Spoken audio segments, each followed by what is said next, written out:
Hello friends. Did you know nearly 80% of those who watch my videos aren't subscribed? If you enjoy these stories, please hit that subscribe button and leave a like. It really helps. Thank you for being here. By the way, where are you watching from? Let me know in the comments. The CB radio crackled with static as Boyd Axelrod adjusted his grip on the frozen steering wheel. 23 years of driving the Dalton Highway, and January storms still made his knuckles white. The temperature gauge on his Peterbilt showed minus 42 degrees Fahrenheit outside. Inside the cab, it wasn't much better. The heater was fighting a losing battle against the Arctic cold, seeping through every seal and rivet. Boyd had left Fairbanks 6 hours ago with a load of drilling equipment bound for Prudhoe Bay. The weather report had warned about incoming storm systems, but the company needed this delivery yesterday. They always did. That's how it worked up here. The oil fields didn't stop for weather, and neither did the truckers who kept them running. The first snowflakes had started falling around mile marker 175. Now, at mile marker 238, Boyd couldn't see past his hood ornament. The world outside had turned into a swirling white void. His headlights were useless, swallowed by the blizzard like everything else. The only thing keeping him on the road was muscle memory and the barely visible reflector posts that appeared like ghosts every few seconds in the maelstrom. Boyd reached for his CB radio, clicking it to channel 19. Breaker, breaker. This is Blue Steel northbound at 238. Anybody copy?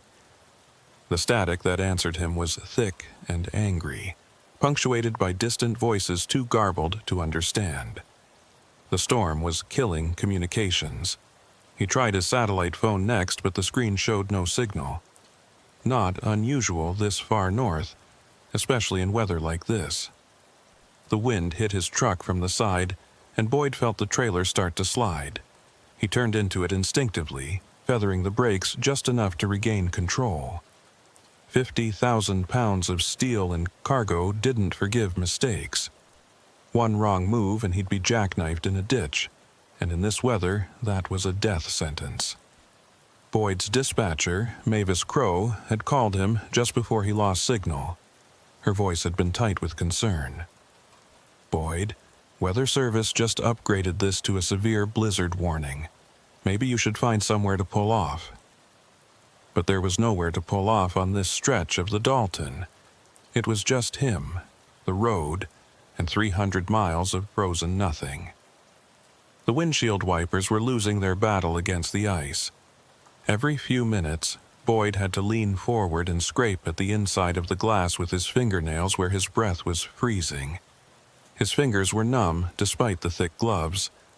The cold had a way of finding you up here, no matter how many layers you wore. Something caught his eye in the white void ahead. A shape, darker than the surrounding snow. Boyd squinted, trying to make it out. It looked like a vehicle, maybe another truck, stopped in the middle of the road. He started pumping his brakes, feeling the wheels lock and release on the ice. The speedometer dropped from 40 to 30, then 20. As he got closer, Boyd could make out more details. It was definitely a semi, a Kenworth by the look of it, parked at an odd angle across both lanes. No emergency flashers, no flares. Just sitting there like it had been abandoned. Boyd brought his truck to a stop about 50 feet back, his engine idling rough in the cold. He grabbed his heavy parka from behind the seat and zipped it up to his chin. The moment he opened the door, the wind tried to rip it from its hinges. The cold hit him like a physical thing, stealing his breath and making his eyes water instantly. Ice crystals formed on his eyelashes before he could blink them away. Boyd approached the abandoned truck carefully. The snow was already drifting against its wheels, which meant it had been here for at least an hour. He could barely see through the blizzard, had to keep one hand on the truck's side to maintain his bearings. When he reached the driver's door, he pulled himself up on the step and peered through the window. Empty. The seat was empty, but the keys were still in the ignition. Boyd tried the door handle and found it unlocked. He climbed inside, grateful to be out of the wind even for a moment. The cab was cold, but not as cold as it should have been if it had been sitting for hours. The engine was off, but when Boyd touched the dashboard, he could still feel a hint of warmth. There was a logbook on the passenger seat. Boyd picked it up, recognizing the company logo, North Star Transport, out of Anchorage. The last entry was from today, just 3 hours ago. The driver's name was listed as Tom Henley. Boyd didn't know him personally, but the name was familiar. Most of the ice road drivers knew each other, at least by reputation. Something else caught his attention. There were dark stains on the driver's seat. Boyd leaned closer, pulling out his flashlight. The beam revealed what looked like blood, not much, but enough to be concerning. There were more drops leading across to the passenger door, which was slightly ajar. Boyd climbed back out into the storm, fighting his way around to the other side of the truck. The passenger door was indeed open, banging against its frame in the wind. The blood trail continued down the steps and onto the snow, but the blizzard had already erased any tracks that might have been there. He stood there for a moment, trying to make sense of it. A driver, injured maybe? But why leave the truck in the middle of the road? Why not use the emergency flashers or set out flares? And where did he go? There was nothing out here for miles in any direction. On foot in this weather, you'd last maybe 20 minutes before hypothermia set in. Boyd made his way back to his own truck, already shivering despite the heavy coat. He needed to call this in, but his radio and phone were still dead. The smart thing would be to wait out the storm, but he couldn't just sit here. Tom Henley was out there somewhere, injured and probably freezing to death. He decided to drive around the abandoned truck and continue north for a few miles. Maybe Tom had tried to walk to the next pull-off. It was a long shot, but Boyd couldn't just do nothing. He maneuvered his Peterbilt carefully around the Kenworth, his trailer barely clearing the ditch on the right side. The storm seemed to be getting worse. Wind gusts were hitting 60, maybe 70 miles per hour, rocking his truck like a toy. Visibility was down to absolutely nothing. Boyd was driving by feel now, keeping the rumble strip under his right tires to stay oriented. Every instinct told him to stop, but he kept going. 5 miles past the abandoned truck, Boyd saw something that made his blood run cold. There were lights ahead, but not vehicle lights. These were smaller, handheld maybe, moving in patterns that didn't make sense. They appeared and disappeared in the blizzard like fireflies, but fireflies didn't exist in Alaska, especially not in January at 40 below.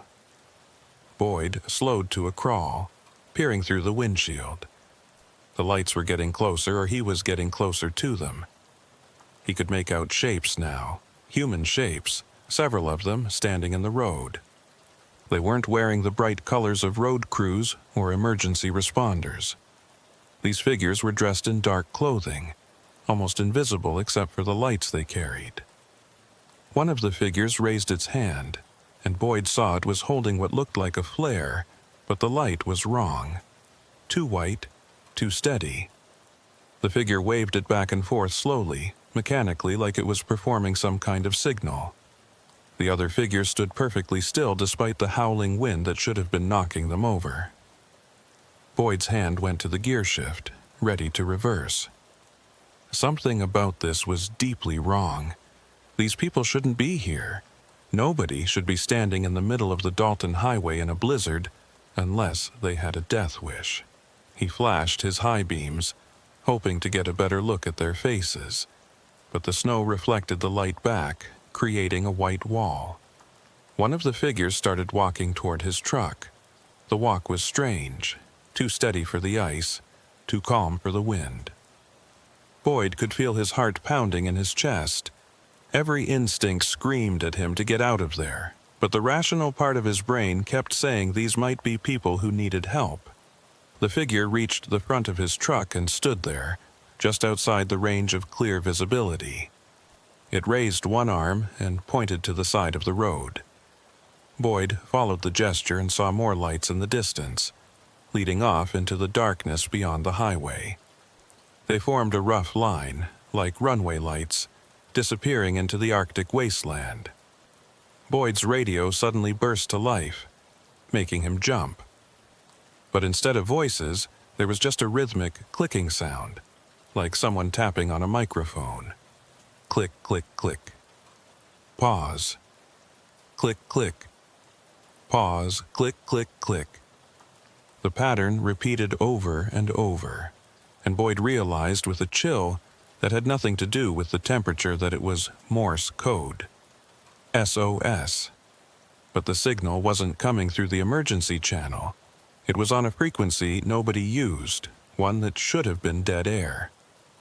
Boyd reached for the radio, about to respond, when all the lights outside suddenly went dark. The figures, the lights leading off the road, everything vanished like they had never been there. Boyd sat in the darkness, engine idling, heart racing. The only sound was the wind howling around his cab and that clicking on the radio. He grabbed his spotlight from under the seat and shined it through the windshield. Nothing. The road was empty. No footprints, no sign anyone had been standing there seconds ago. The clicking on the radio stopped, replaced by a voice. It was faint, distorted by static, but Boyd could make out the words, "Don't follow the lights. Whatever you do, don't follow the lights." The voice was familiar. It sounded like Tom Henley. Boyd grabbed his radio mic. Tom Henley, this is Boyd Axelrod. Where are you?" But there was no response, just static. He tried again, switching through different channels, but the airwaves were dead again. A loud bang on the side of his truck made Boyd nearly jump out of his seat. He swung the spotlight around and saw someone pressed against his driver's door. It was a man in a torn parka, his face covered in ice and blood. The man was pounding weakly on the door, his mouth moving, but his words lost in the wind. Boyd recognized him immediately. It was Tom Henley. He grabbed the door handle and pulled, fighting against the wind to get it open. Tom practically fell into the cab, his body shaking violently from the cold. His lips were blue, his fingers blackened with frostbite. Boyd slammed the door shut and cranked the heater to maximum. "Tom! Jesus, what happened to you?" Boyd grabbed a thermal blanket from his emergency kit and wrapped it around the man's shoulders. Tom's eyes were wide with terror, darting around the cab like he expected something to jump out at him. They're not human," Tom stammered through chattering teeth. "The lights, they lead you off the road, into the cold. They wait until you can't walk anymore, and then—" He trailed off, his whole body convulsing with shivers. Who's not human?" Boyd asked, but Tom had passed out, his body finally giving in to the hypothermia. Boyd checked his pulse, weak but steady. He needed to get Tom to a hospital, but the nearest one was in Coldfoot, 60 miles south through the blizzard. Boyd put the truck in gear and started to turn around when he saw them again. The lights were back, but now there were dozens of them, surrounding his truck on all sides. They moved in perfect synchronization, swaying back and forth in a pattern that hurt to look at. The figures holding them were clearer now, and Boyd wished they weren't. Their faces were wrong, too pale, too still, like masks made of frozen flesh. Their eyes reflected the lights they held, glowing with a cold luminescence that belonged to deep-sea creatures, not humans. They stood in the howling wind without moving, without blinking, watching him with those terrible glowing eyes. Boyd slammed the truck into reverse, not caring about jackknifing anymore. He had to get out of there. The truck lurched backward and the figures parted to let him pass, still maintaining their perfect formation. As he backed up, Boyd saw more of them emerging from the snow, walking out of the solid white wall of the blizzard like they were stepping through a curtain. He spun the wheel, getting the truck turned around and floored it. The speedometer climbed past what was safe for these conditions, but Boyd didn't care.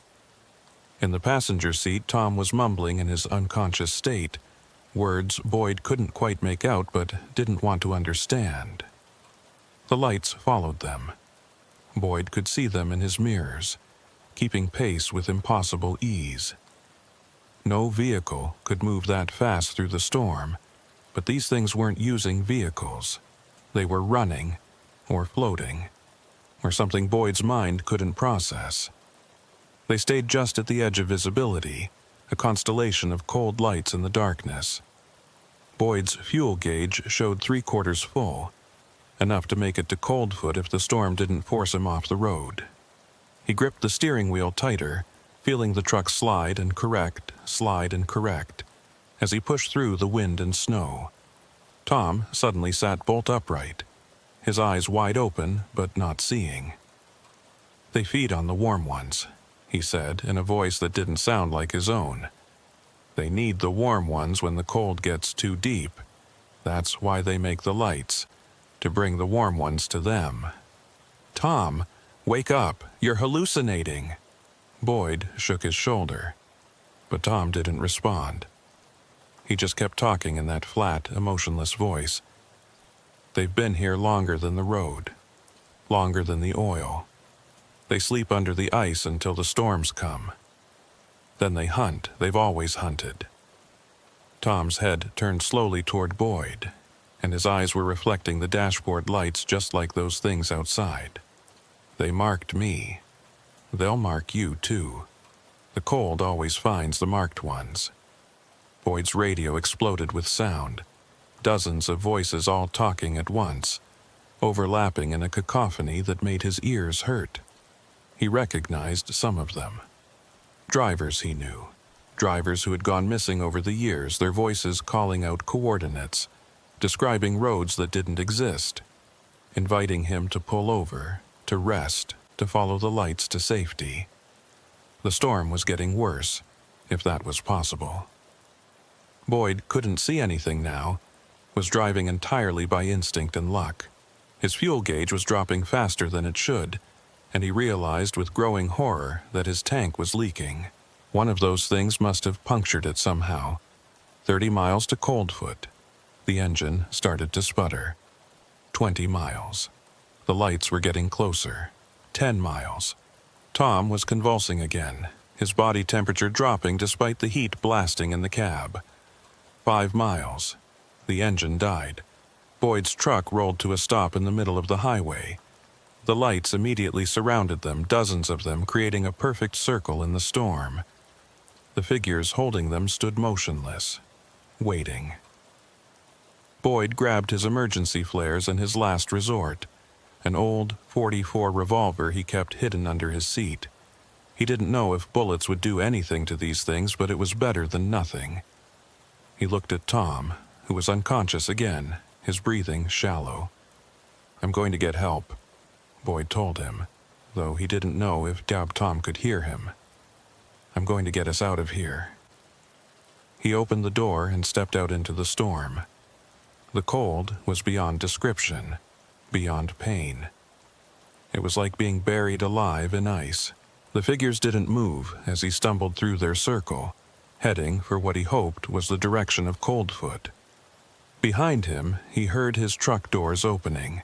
He turned to see Tom being pulled from the cab, but not by the figures. Tom was walking on his own, his movements puppet-like, jerky. He walked straight towards the lights leading off into the wasteland. "Tom, no!" Boyd tried to run back, but his legs wouldn't work right. The cold was already shutting down his body. He fell to his knees in the snow, watching helplessly as Tom disappeared into the white void, following those terrible lights.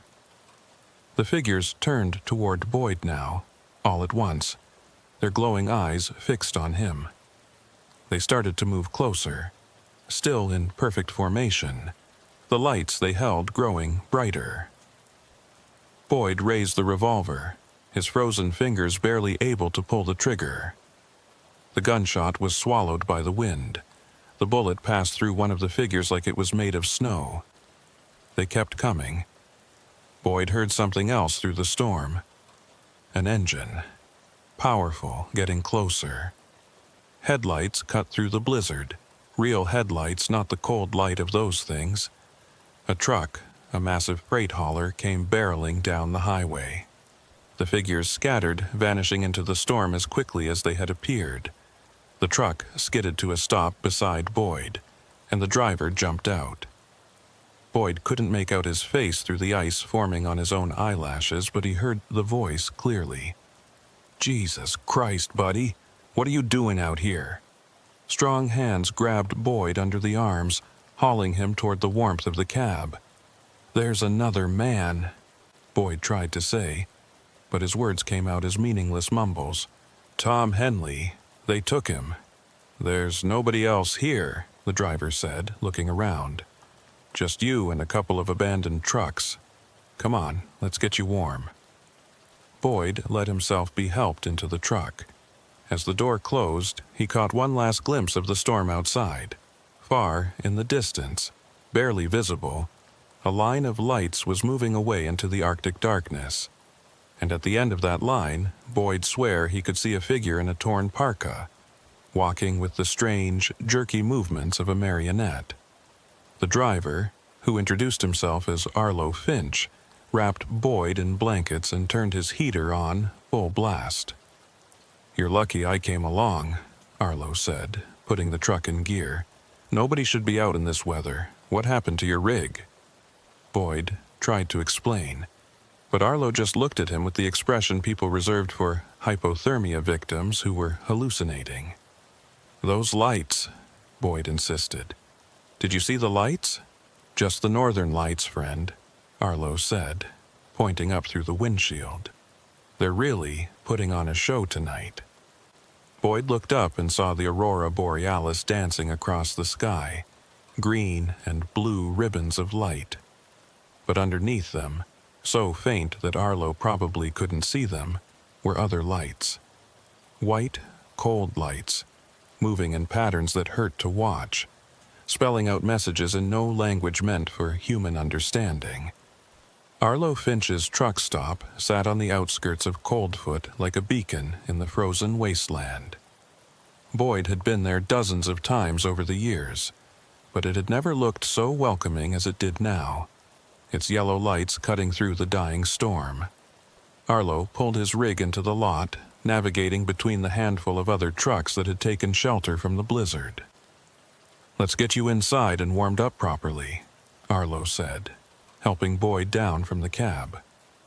Boyd's legs were still shaky, his body not quite believing it had escaped the cold.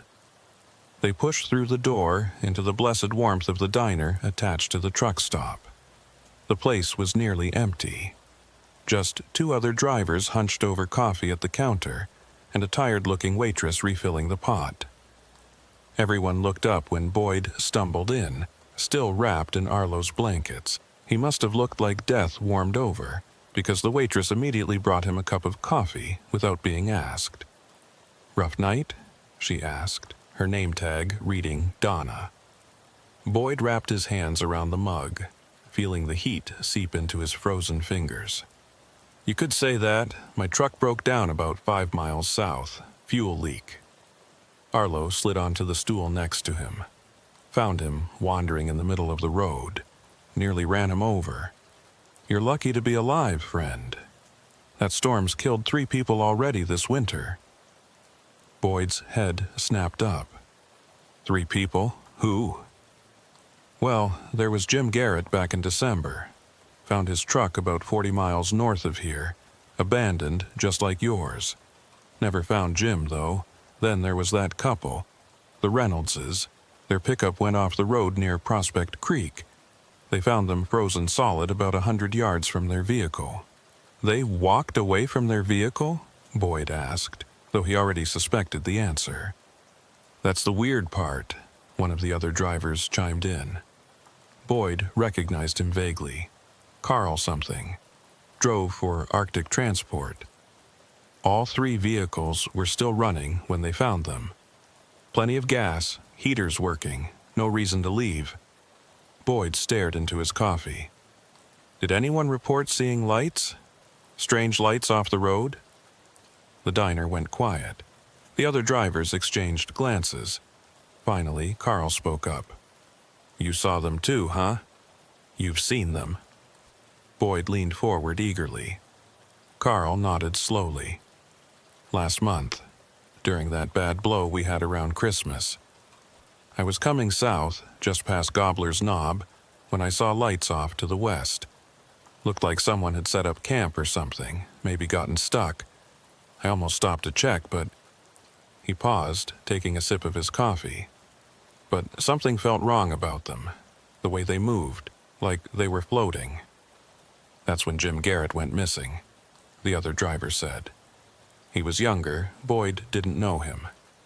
Same area, same night probably.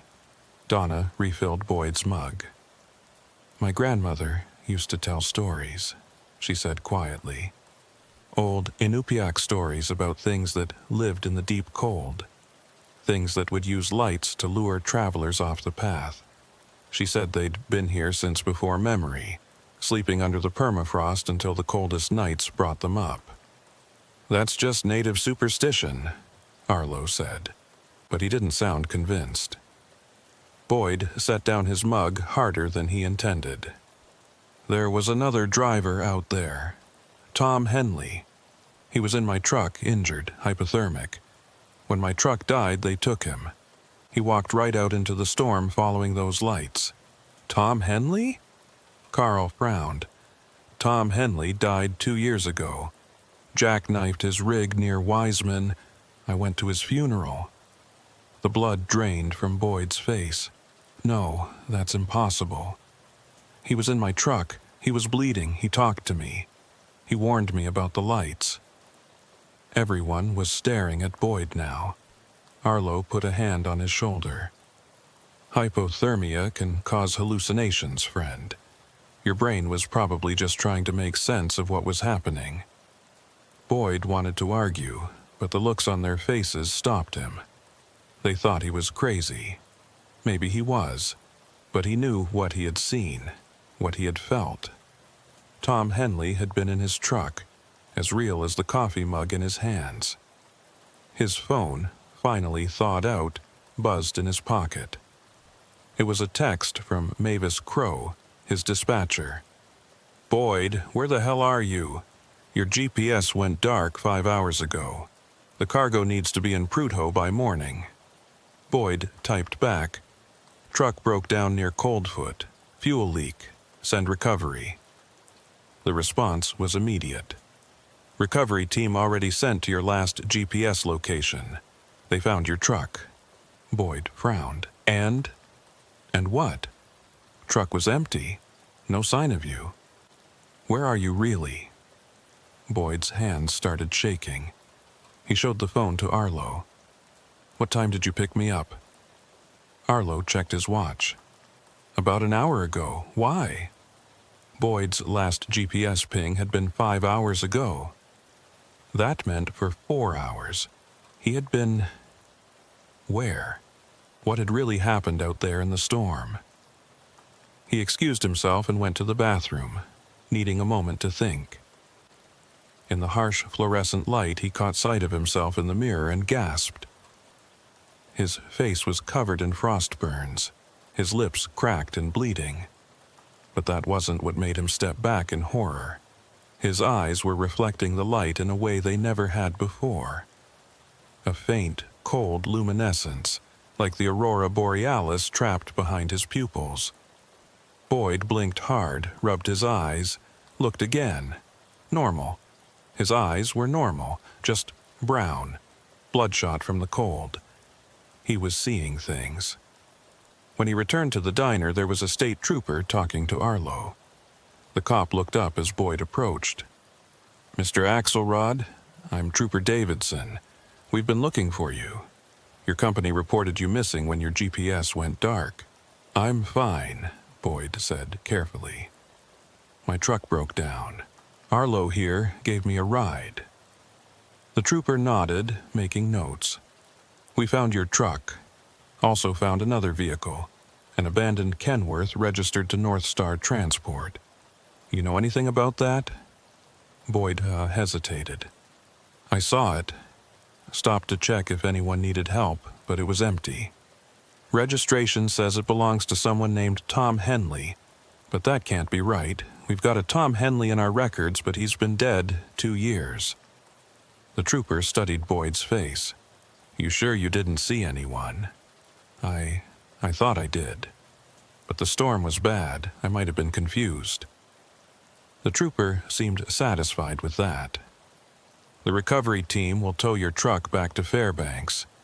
Your company's sending another driver to complete the delivery. You need medical attention? Those frost burns look pretty bad. Boyd touched his face, feeling the damaged skin. I'm okay. Just need to warm up. After the trooper left, Boyd sat back down at the counter. The other drivers had gone back to their own conversations, but he could feel them stealing glances at him. Arlo ordered him a hot meal, insisted he eat something. While Boyd picked at his food, his phone rang.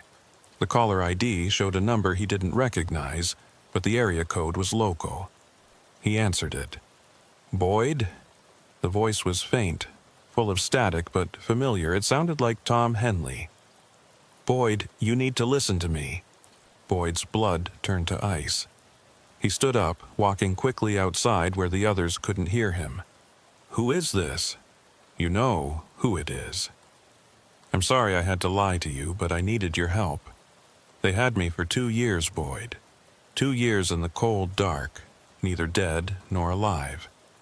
But when you stopped, when you let me in your truck, I was able to break free for a little while. This isn't real. You're dead. Everyone says you're dead.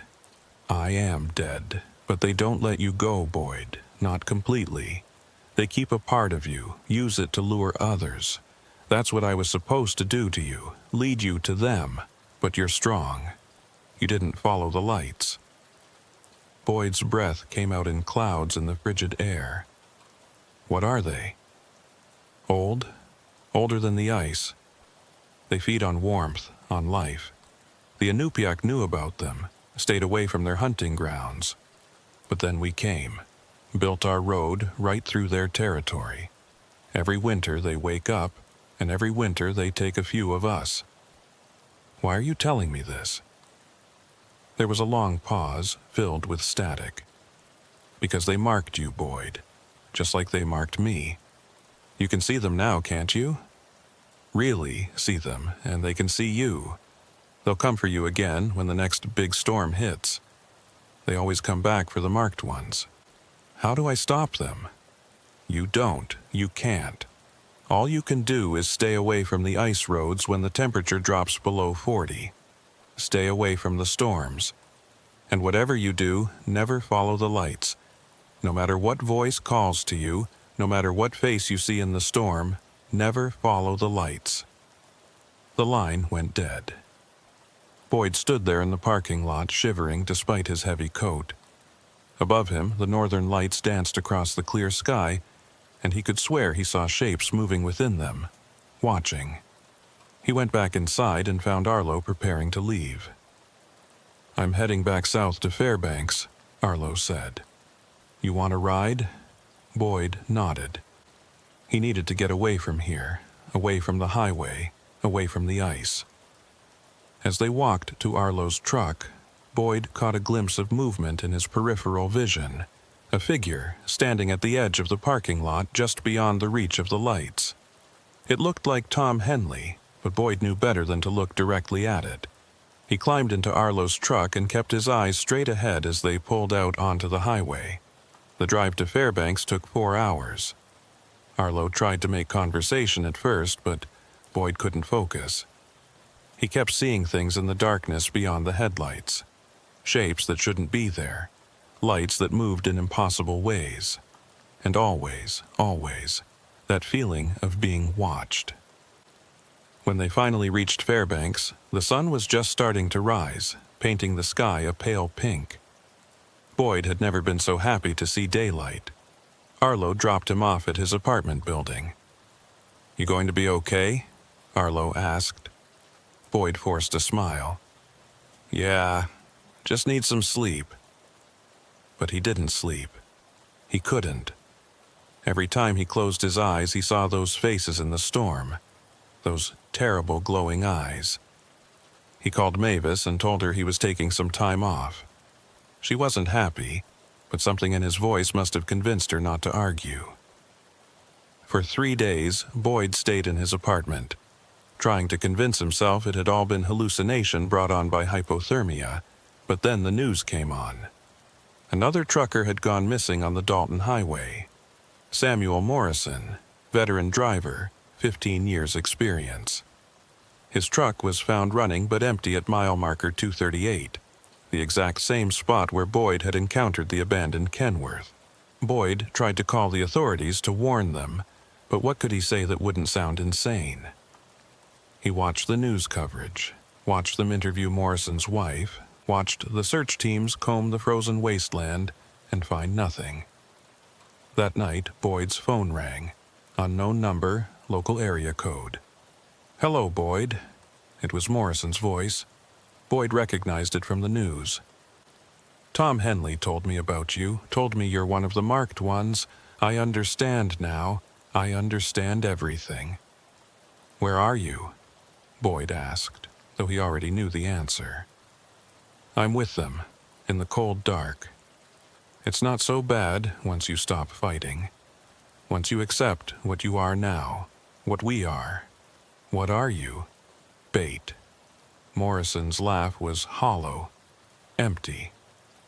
"We're bait, Boyd. They keep us between life and death, use our voices, our memories, to call out to the living, to bring them more warmth, more life to feed on. I won't let them use me. You don't have a choice. None of us did. The mark is already on you. They can see you wherever you go, and when the next storm comes, they'll call you back. You'll hear our voices on your radio, see our lights in the distance, and eventually you'll follow. Everyone follows eventually." The line went dead. Boyd threw his phone across the room, watching it shatter against the wall. But even broken, he could still hear the whispers coming from it. Voices of dead truckers, calling his name, giving him coordinates, begging for help. He packed a bag that night. He would leave Alaska, go somewhere warm, somewhere far from the ice and snow. But at the airport, every flight was delayed. A massive storm system was moving in, the worst of the winter. All planes grounded indefinitely. Boyd went back to his apartment and barricaded the door. He could feel it building, the pull northward. Like a fishhook in his brain, tugging him toward the Dalton Highway. The storm would be here soon, and when it came, they would come with it. As he sat in his dark apartment, Boyd's eyes caught something on the window. Frost was forming on the inside of the glass, spreading in patterns that looked almost like writing. As he watched, words became clear. "Come back to the road, Boyd. We're waiting."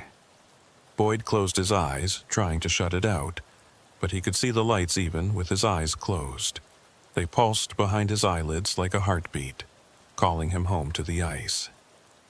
The storm hit Fairbanks at 3 a.m. Boyd knew because he hadn't slept in 4 days, couldn't sleep with the voices whispering constantly in his head. They grew louder as the temperature dropped, clearer as the wind picked up. By the time the blizzard was in full force, it sounded like a chorus of the dead was standing right outside his door. Boyd had tried everything to block them out. Headphones with music blasting, white noise machines, even wrapping his head in towels. Nothing worked. The voices weren't coming through his ears, they were inside his mind, broadcasting directly to whatever part of him had been marked that night on the highway. His apartment was on the 3rd floor of a rundown building near the industrial district. The windows rattled with each gust of wind, and snow was already piling up against the glass. The power flickered twice before going out completely, plunging him into darkness. The emergency lighting in the hallway lasted about 10 minutes before those batteries died too. Boyd sat in the dark, wrapped in every blanket he owned, and waited. He knew they were coming. He could feel them moving through the storm, getting closer with each passing hour. The whispers told him exactly where they were, like a GPS tracking system he couldn't turn off. 15 miles out, Boyd, Highway 3. 10 miles, Farmers Loop Road. 5 miles, University Avenue. We're here, Boyd. We're right outside. Boyd looked out his frost-covered window. The streetlights were dark, knocked out by the storm, but there were other lights down there. Dozens of them, arranged in perfect rows, leading from his building's entrance out into the street and beyond. They pulsed in unison, a heartbeat of cold light that made his eyes water to look at. His phone, the one he'd smashed against the wall, started ringing. The pieces had been scattered across his floor for days. The screen shattered, the battery separated from the body. But still it rang, the broken speaker crackling with static. Boyd didn't want to answer it, but his hand moved on its own, picking up the largest piece of the phone and holding it to his ear. "Hello, Boyd." It was Mavis Crow's voice, but wrong, distorted. "Why haven't you been answering my calls? We need you back on the road. There's a special delivery that only you can make." "Mavis?"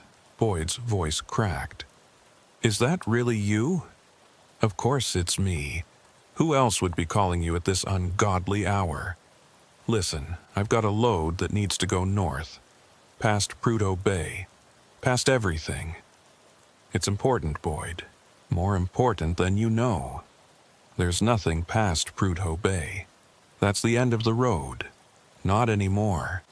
They've built a new road, Boyd, a special road.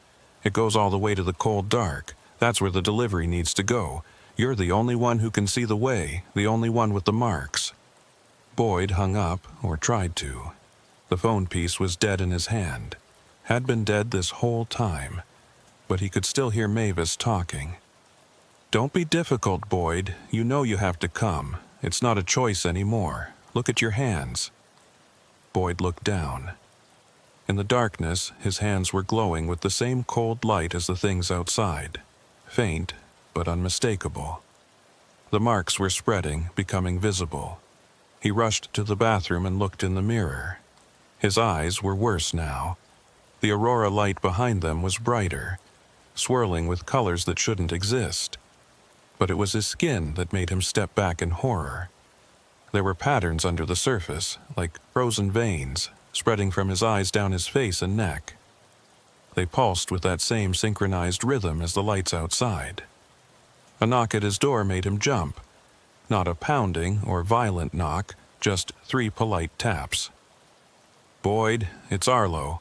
Arlo Finch. I'm worried about you, buddy. Can you open up?" Boyd moved toward the door, then stopped. Arlo's voice was perfect, exactly as he remembered it. Too perfect. And how would Arlo know where he lived? He'd never told him.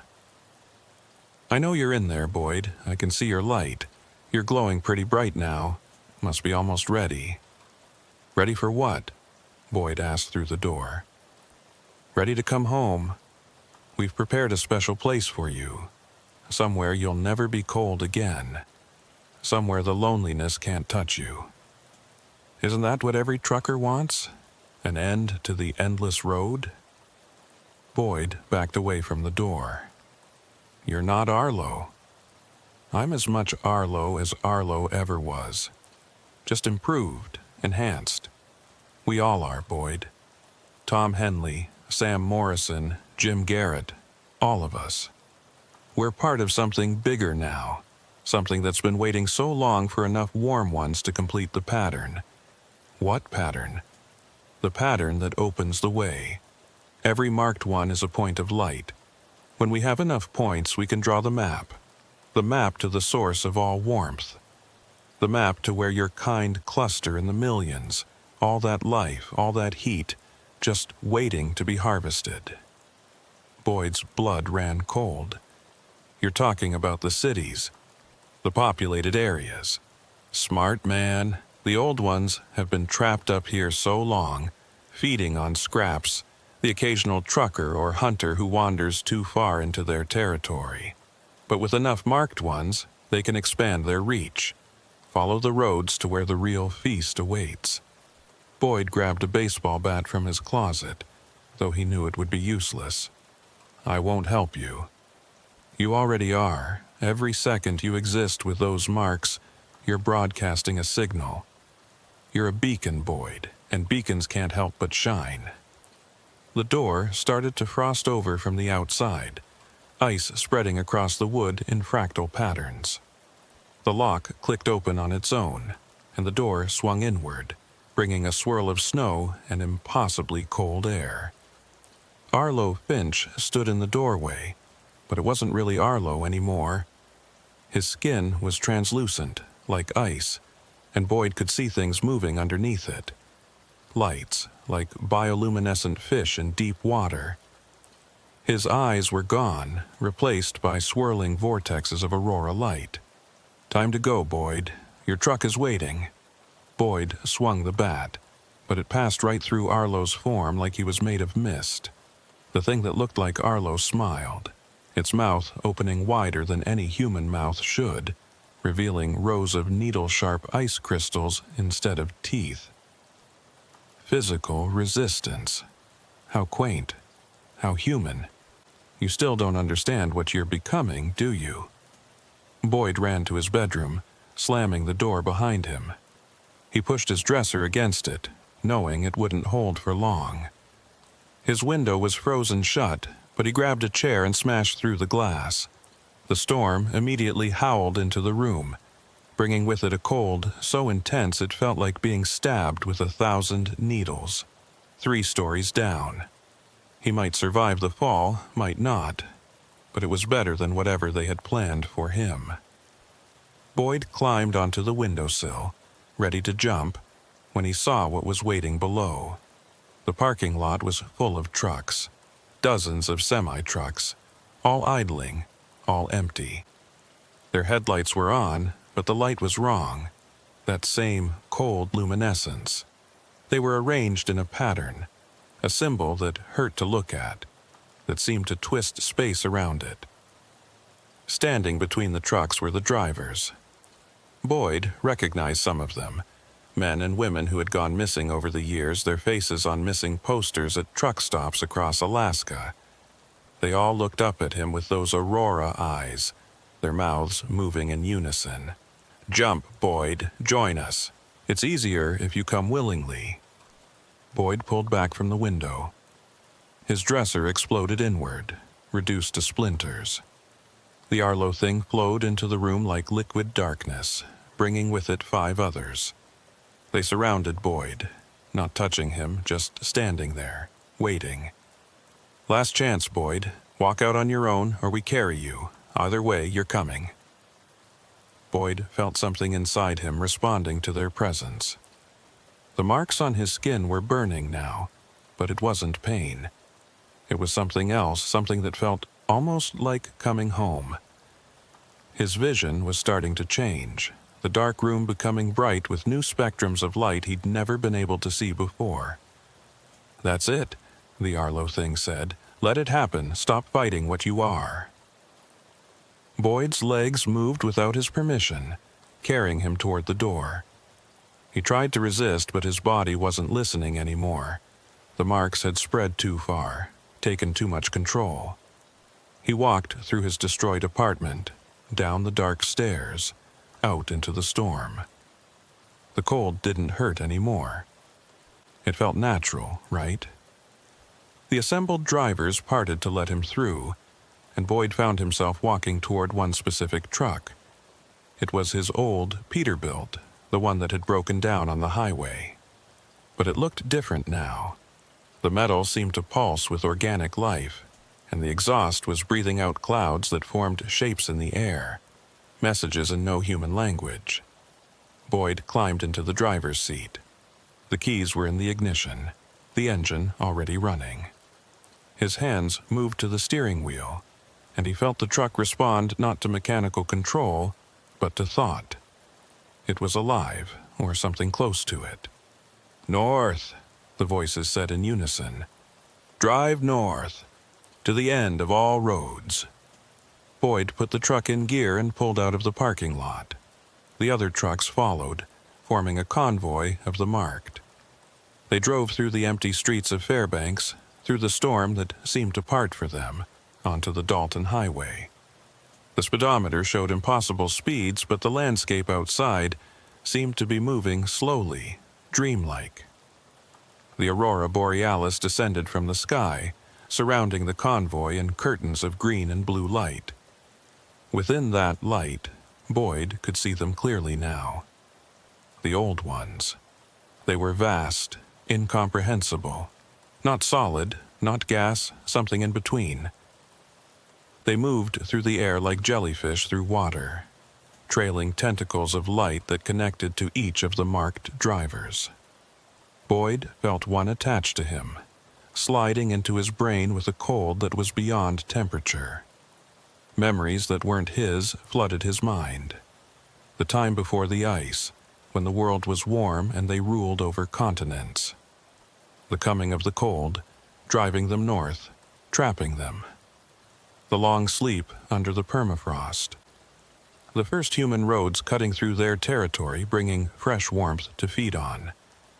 The plan, centuries in the making, to use the marked ones to expand south again. Boyd tried to scream, but the sound that came out wasn't human. It was the sound the wind makes through ice caves, the sound of glaciers cracking, the sound of absolute zero. Mile marker 238 approached, the exact spot where it had all started. But now Boyd could see that there had never been an abandoned truck. It had all been bait, an illusion crafted from his expectations and fears. The real trap had been his own compassion, his trucker's code to always stop and help. The convoy stopped at 238.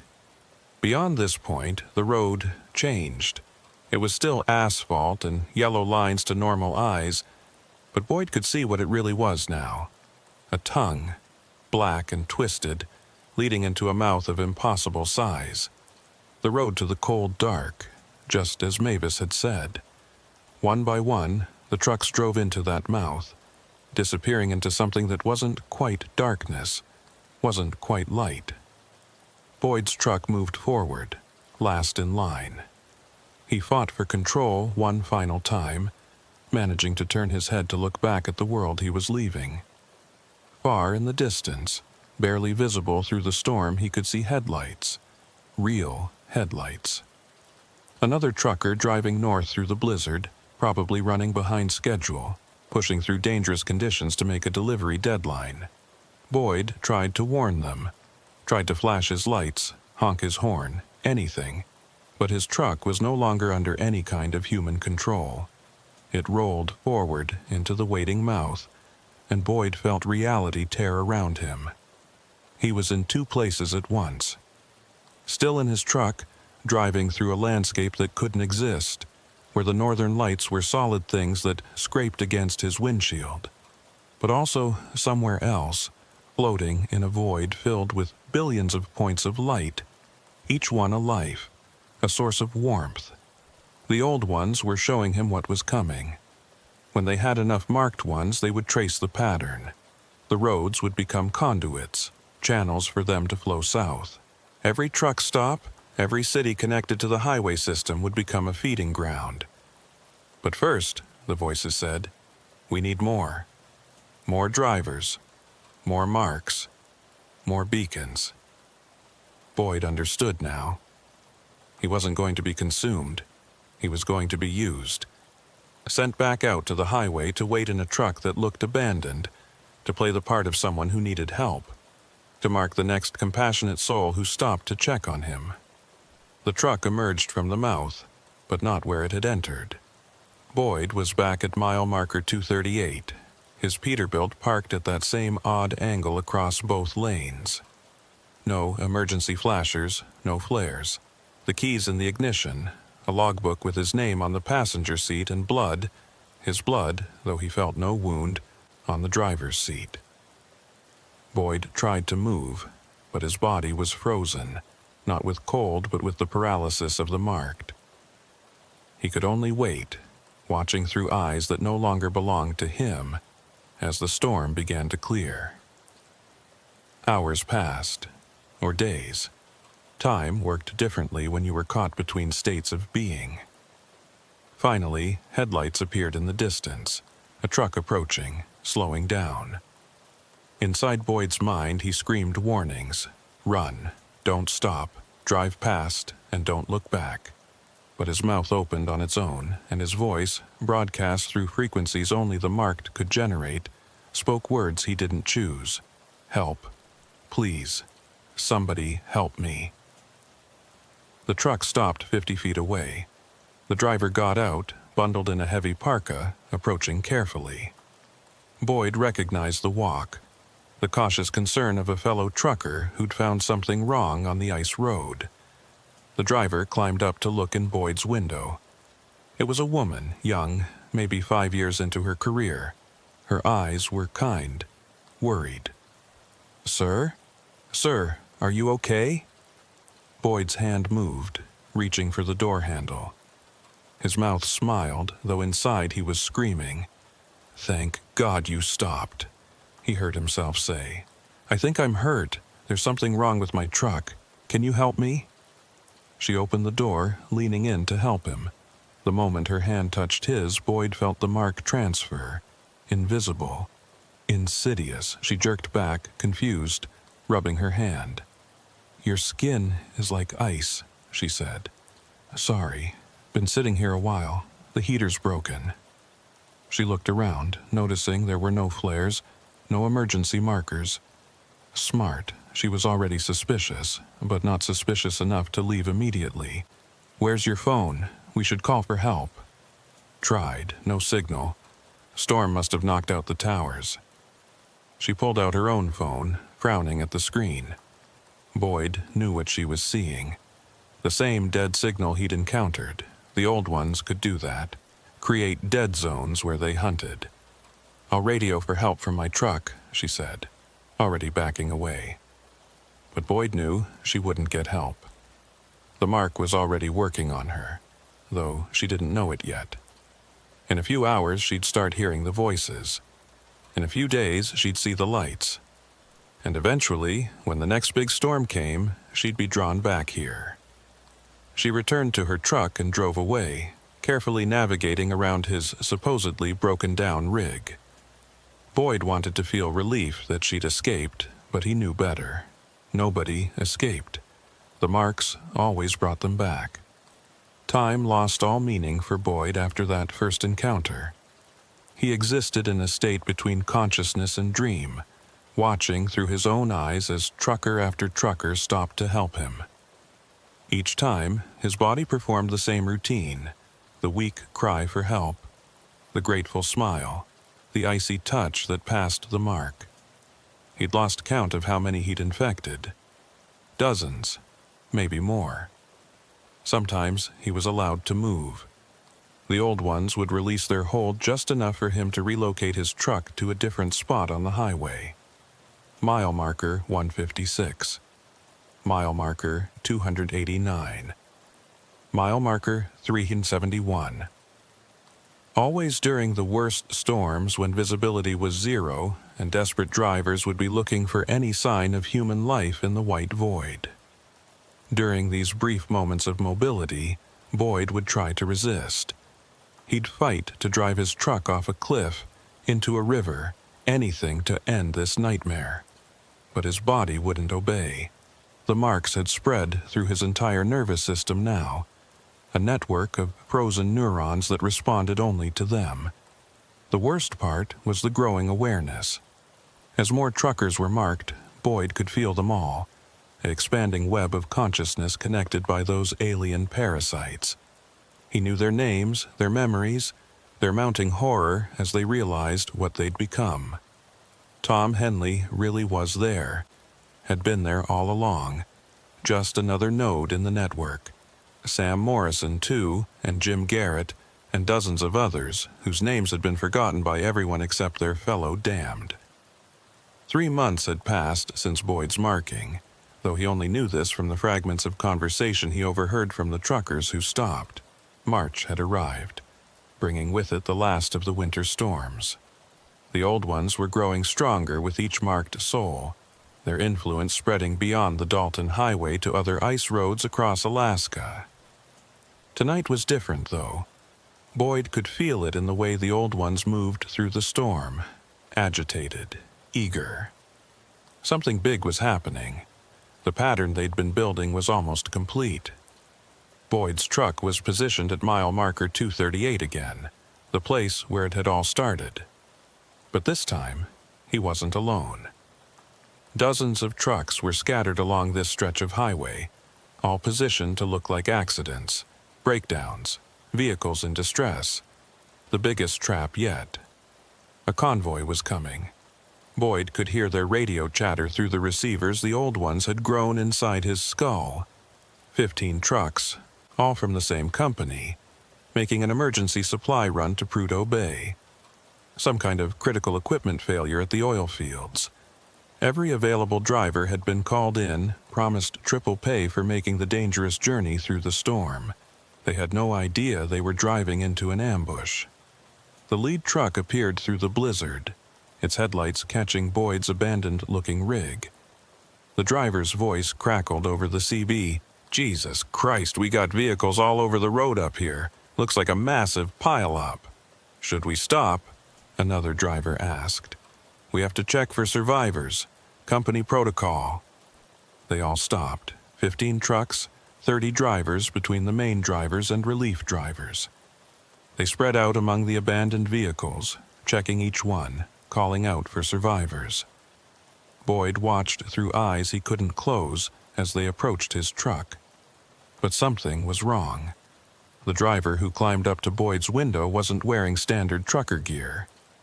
He had on military-style tactical clothing, and there was a strange device on his belt that Boyd didn't recognize. When the man looked through the window, his eyes were protected by special goggles that gleamed with an anti-aurora coating. "I've got another one here," the man said into a radio. "Marked Stage 4 by the looks of it." Boyd tried to speak, to warn, to beg, but no sound came out. The old ones had gone silent, their presence retreating like tide pulling back before a tsunami.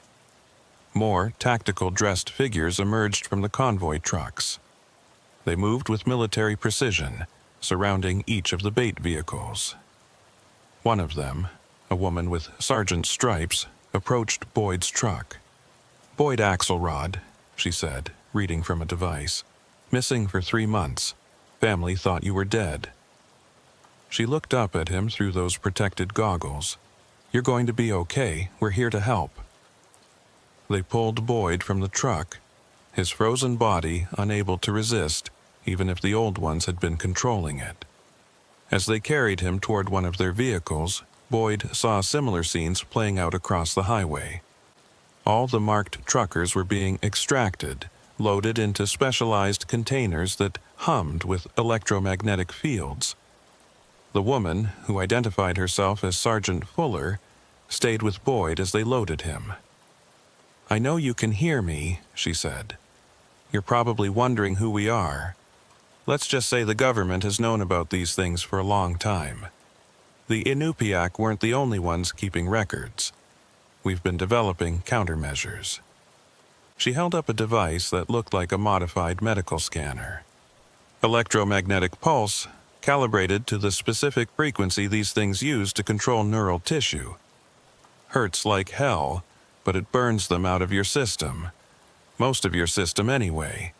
You'll never be completely free, but you'll be yourself again." Boyd wanted to warn her about the old ones, about how vast and powerful they were. But then he felt it. Terror, alien and immense, flooding through the network. The old ones were afraid. For the first time in eons, they were afraid. "That's right," Sergeant Fuller said, as if reading his thoughts. "We found their physical forms. Took us years, but we tracked them to caves under the permafrost. Turns out they're not as incorporeal as they want us to think. They have bodies, ancient things, frozen in the ice, and frozen things can be burned."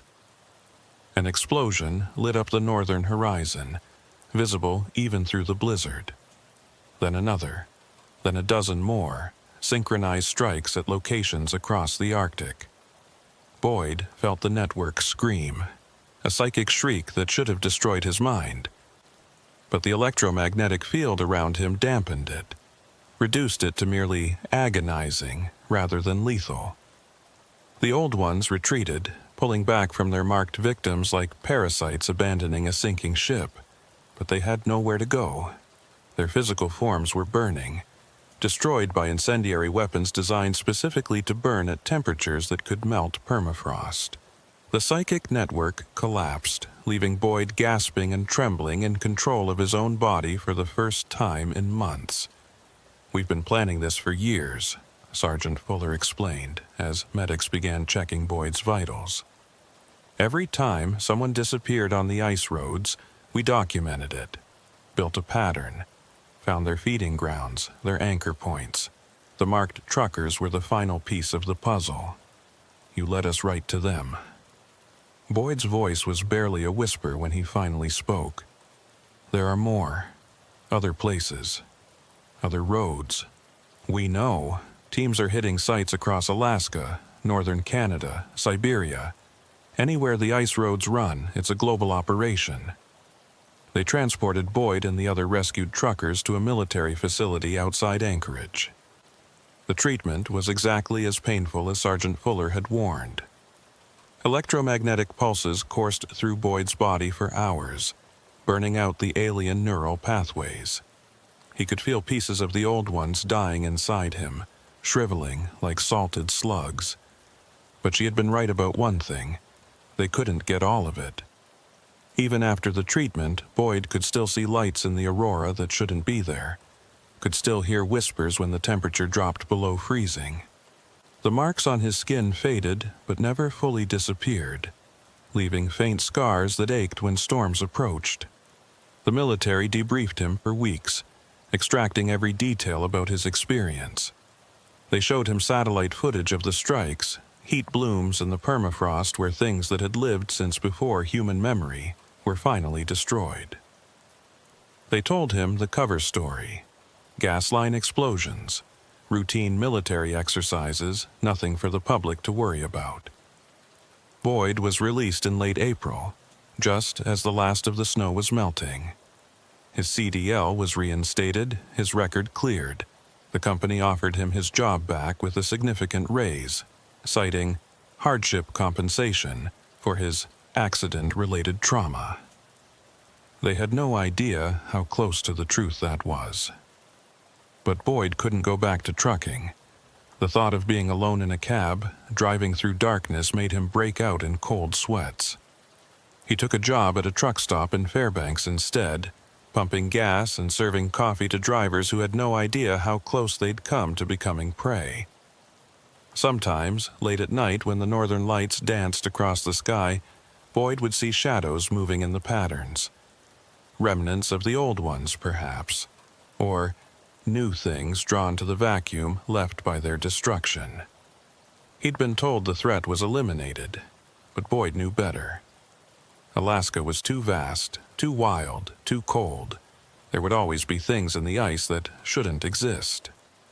Arlo Finch stopped by the truck stop one evening in May. The real Arlo, not the thing that had worn his shape. He didn't remember picking Boyd up that night in the storm, had no memory of driving him to Fairbanks. The military had filled in the gaps with false memories, for his own protection, they said. "Heard you had quite the ordeal," Arlo said, paying for his coffee. "Getting lost in that blizzard, walking 5 miles to safety. Lucky to be alive." "Yeah," Boyd agreed, "lucky." As Arlo walked back to his truck, Boyd noticed him pause and look at the northern lights, which were particularly active that night. For just a moment, Arlo's hand went to his neck, touching a spot where Boyd could see the faintest trace of a mark that looked fresh. Boyd started to call out, to warn him, but stopped. What could he say that wouldn't sound insane? That the old ones weren't all gone? That the military had missed some? That the marks were spreading again, more subtle this time, more careful? Instead, he watched Arlo drive away, heading north on the Dalton Highway. Boyd made a note of the date and time. In a few weeks, maybe a month, Arlo would start hearing the voices, start seeing the lights. And then when the first winter storm came, Boyd picked up his phone and scrolled to a contact labeled simply, Sergeant Fuller, emergency only. His thumb hovered over the call button, but before he could decide, his phone rang. Unknown number, local area code. He answered it against his better judgment. Hello, Boyd. The voice was impossible, something that should have been destroyed in those incendiary strikes. It was older, weaker, but unmistakably one of them. You thought you won. Your kind always thinks you win, but we are the cold itself, and cold always returns. You're supposed to be dead.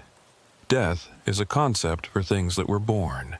We were never born, Boyd. We simply are. Your military destroyed our oldest forms, yes, the ones we wore for millions of years. But we can grow new ones, smaller, weaker, but sufficient. And we've learned so much from our time in your mines. Boyd's hand trembled. What do you want? The same thing we always wanted. Warmth. Life. But now we know not to be greedy, not to take too many at once. We'll be more careful, more selective. One trucker here, one there, spread across years instead of months. Your military won't notice patterns that don't exist. I'll stop you. With what? Who would believe you? You're just a traumatized ex-trucker who had a mental breakdown on the ice. That's what your files say. That's what everyone believes. Even Sergeant Fuller thinks the threat is over. The line went dead. Boyd stood there in the fluorescent light of the truck stop, watching the ice road stretch into the darkness. Trucks came and went, their drivers oblivious to the danger that still lurked in the cold. He thought about calling Sergeant Fuller, about trying to convince her to investigate again. But the voice had been right. Without evidence, without patterns, who would believe him? He was just another casualty of the ice roads, another driver who'd cracked under the isolation and cold. A young trucker, probably fresh out of driving school, approached the counter. Heading up to Prudhoe, he said, paying for fuel. First time driving the Dalton at night. Any advice? Boyd looked at him, so young and eager, so unaware of what waited in the darkness. Stay on the road, he said finally. Don't stop for anything. And if you see lights where there shouldn't be lights, yeah, just keep driving. The young trucker laughed. You old-timers and your stories, I'll be fine. Boyd watched him leave, watched his truck disappear into the night. Above, the aurora borealis twisted and writhed, and for just a moment, Boyd could swear he saw faces in the light, watching, waiting, patient as the ice itself. He looked down at his scarred hands, at the marks that would never fully fade. They ached, a deep cold ache that had nothing to do with temperature. The old ones had left something inside him, something that could never be fully removed. He was connected to them now, whether he wanted to be or not. And he knew, with a certainty that chilled him more than any Arctic wind, that they would be back. Maybe not this winter, maybe not the next, but eventually, when humanity had forgotten to be vigilant, when the story of the marked truckers had faded into legend, they would return. Boyd went back to wiping down the counter, serving coffee, pumping gas, playing the part of a normal person who had survived a normal disaster, but always watching, always listening, always waiting for the next phone call with an unknown number and a local area code.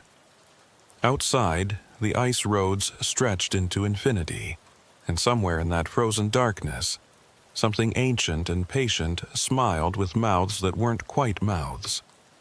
The game wasn't over. It had just entered a new phase, and Boyd Axelrod, marked and scarred, standing guard at a lonely truck stop at the edge of civilization, was the only one who knew it. The northern lights pulsed once, bright and wrong, and then went dark. In the distance, barely audible over the rumble of diesel engines, came the sound of breaking ice, something moving under the permafrost, something vast and cold and endlessly hungry. Boyd reached for his phone again, then stopped. Tomorrow, he told himself. Tomorrow, he would try to warn them. Tonight, he would stand watch as he did every night, knowing that somewhere out there in the white void, the old ones were learning, adapting, preparing. The war wasn't over. It had barely begun. And on the Dalton Highway, in the depths of an Arctic winter that would never truly end, the lights began to dance once more. The Richardson Highway stretched before Merle Taggart like a frozen serpent, winding through the Chugach Mountains in the pale February dawn. Minus 35 degrees Fahrenheit, according to his dashboard thermometer, and dropping. 22 years of hauling freight through Alaska's worst terrain, and Merle still felt his jaw clench when he entered avalanche country during the unstable season. His freightliner, Cascadia, pulled 48,000 pounds of construction materials destined for Valdez, a load that would help rebuild the port facilities damaged in last month's storm. The company had promised a hefty bonus for early delivery, which was why Merle was driving through Thompson Pass at the worst possible time, right after a heavy snowfall, with temperatures rising just enough to destabilize the snowpack before dropping again. The CB radio crackled with sporadic chatter from other truckers spread out along the highway. Most were discussing the weather, the road conditions, the usual complaints about dispatch pushing them too hard. Merle kept his radio on, but rarely contributed. He preferred to focus on the road, especially through this stretch where the mountains pressed close on both sides, their peaks lost in low-hanging clouds heavy with more snow. Mile marker 42 appeared through the light snowfall. Another 10 miles of avalanche zones before the road opened up again. Merle had driven this route hundreds of times, knew every curve, every danger spot, every place where the snow liked to let loose and bury everything in its path. The Department of Transportation did their best with controlled explosions and barriers, but nature always had the final say in Alaska. A voice cut through the radio static, clearer than the others. Northbound haulers. This is Leland Voss and the Black Peterbilt. Anyone else notice that crack running across the slope at marker 44? Looks fresh. Merle grabbed his handset. He didn't know Leland personally, but the name was familiar. An independent operator out of Anchorage with a reputation for being overcautious. Some of the younger drivers mocked him for it, but Merle knew that the cautious ones were the ones who lived to retire. This is Merle Taggart, northbound in the Freightliner. Haven't hit 44 yet. How bad does it look? Bad enough that I'm thinking about turning back. That whole mountainside looks ready to come down. We had that warm snap yesterday. Now it's freezing again. That's avalanche weather if I ever saw it. Another voice joined in, younger, cockier. You boys worry too much. DOT cleared the road this morning. I'm running behind schedule as it is. Merle recognized that attitude. He'd had it himself once, before he'd seen his first avalanche victim. The memory still haunted him. A Toyota pickup completely crushed, the driver's arm sticking out of the compacted snow, still wearing his watch, still showing the exact time the mountain had fallen on him. Your funeral, Junior, Leland responded. I'm pulling over to wait it out. That slope doesn't look right. Merle considered his options. He could pull over too, wait for conditions to improve, or for DOT to do another control blast. But every hour of delay cost money, and his wife Sarah was already worried about making their mortgage payment this month. The fishing boat he'd invested in last year had been nothing but a money pit, and they needed every cent he could earn. He kept driving. Mile marker 43 came and went. The snowfall was getting heavier, reducing visibility to maybe 100 feet. Merle slowed to 30 miles per hour, his hands tight on the wheel. The road curved to the left here, following the contour of the mountain. To his right, the ground dropped away into a valley filled with morning mist. To his left, the mountain rose at a 70-degree angle, thousands of tons of snow held in place by nothing more than temperature and friction. The radio crackled again. "This is DOT dispatch with an emergency bulletin. All traffic on Richardson Highway between markers 40 and 50 is advised to seek immediate shelter. Avalanche warning level has been raised to extreme. Repeat, avalanche warning level extreme." Merle's blood chilled. He was at marker 43.5, right in the middle of the danger zone. There was a pull-off at marker 45, a reinforced area designed to offer some protection from slides. If he could make it there. The mountain answered before he could finish the thought. It started as a crack, sharp as a gunshot, echoing off the valley walls. Merle looked up through his side window and saw it. A line appearing across the snowfield 500 feet above the road, spreading like a crack in glass. Then the whole mountainside started to move. Time slowed. Merle had maybe 10 seconds before the avalanche reached the road. His training kicked in. Don't try to outrun it. You can't. Don't stop in its path. You'll be buried. Find a gap, an angle, something to put between you and the snow. He floored it. The Freightliner's engine roaring as he pushed toward a rocky outcropping ahead that might deflect the worst of the slide. In his mirrors, he saw the avalanche hit the road behind him, a white wall of destruction that swallowed everything. The Toyota pickup that had been following him disappeared instantly, consumed by the mountain's fury. The shockwave hit first, a blast of air that rocked his truck sideways. Then came the snow. Not the soft powder of normal snowfall, but a concrete hard wave of compressed ice and debris. It slammed into his trailer, lifting the rear wheels off the ground. Merle fought the steering wheel, trying to keep the truck straight as it was pushed sideways across the road. The rocky outcropping he'd been aiming for took the brunt of the impact, splitting the avalanche like a ship's prow splits water.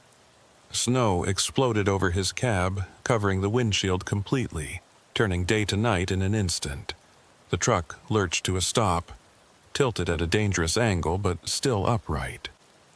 Then silence. The kind of absolute silence that only exists after catastrophic violence, when even the mountains seem to hold their breath. Merle sat frozen, his hands still death-gripped on the wheel. He was alive. Somehow, impossibly, he was alive. But as his eyes adjusted to the darkness inside his snow-covered cab, he realized his situation was far from safe. The avalanche had pushed his truck to the very edge of the road. Through his passenger window, which was miraculously still clear, he could see nothing but empty space where the ground should be. His trailer was twisted at an unnatural angle, and he could hear the metal groaning under the stress. One wrong move, one shift in weight, and the whole rig would go over the edge. He reached carefully for his CB radio, trying not to shift his weight. "Mayday, Mayday, this is Merle Taggart.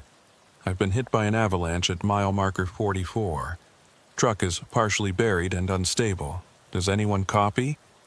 Static. Then, faintly, Leland Voss's voice. "Merle? Jesus Christ, we thought you were gone. The whole mountain came down. Are you hurt?" "Not hurt, but I'm hanging half off the cliff. The trailer's twisted. Might go over any second." "Hang tight. I'm calling emergency services. DOT and rescue are already responding to the slide." Merle could hear other voices on the radio now. Truckers who had been caught on both sides of the avalanche zone. The slide had completely blocked the highway, trapping at least a dozen vehicles. But from what he could gather, his truck was the only one actually hit by the main flow. "Merle, this is Opal Briggs from State Trooper Dispatch." A calm, female voice came through the radio. "Rescue teams are en route, but it's going to take time. The slide is massive, almost a quarter mile of road covered. Can you exit your vehicle safely?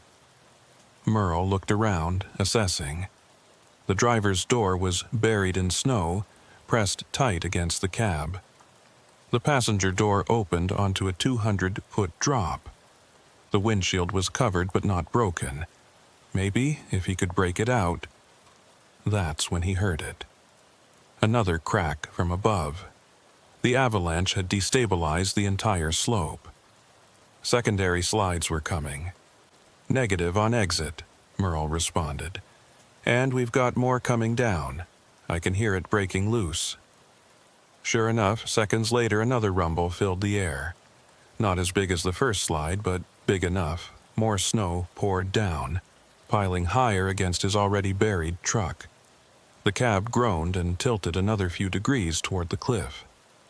All units be advised. Opal's voice came back tighter now. We're reading multiple instabilities on the slope. Rescue teams are being held back until we can assess the danger. Merle laughed bitterly. Held back? Of course. No one was going to risk their lives for one trucker who'd been stupid enough to ignore the warnings. He was on his own. The radio crackled with another transmission. Taggart, you still there? This is Leland Voss. I'm parked about a half-mile south of the slide zone. Listen, I've got rope, emergency gear. I could try to make it on foot, come at you from below. Negative, Opal cut in immediately. Mr. Voss, do not attempt a rescue. The slope is too unstable. With all due respect, dispatch, Merle's going to die if someone doesn't do something. That truck won't hold forever. Merle felt a surge of hope mixed with guilt. He didn't know Leland, had no right to expect him to risk his life. Leland, don't. It's too dangerous. Shut up, Merle. I'm not leaving you there. Give me 20 minutes. But they didn't have 20 minutes. Merle could feel his truck shifting, inch by inch, toward the drop. The weight of the snow on the trailer was pulling everything backward. He tried to calculate how long before the center of gravity shifted past the point of no return. 10 minutes? 5? He keyed the radio again. Anyone northbound past the slide zone?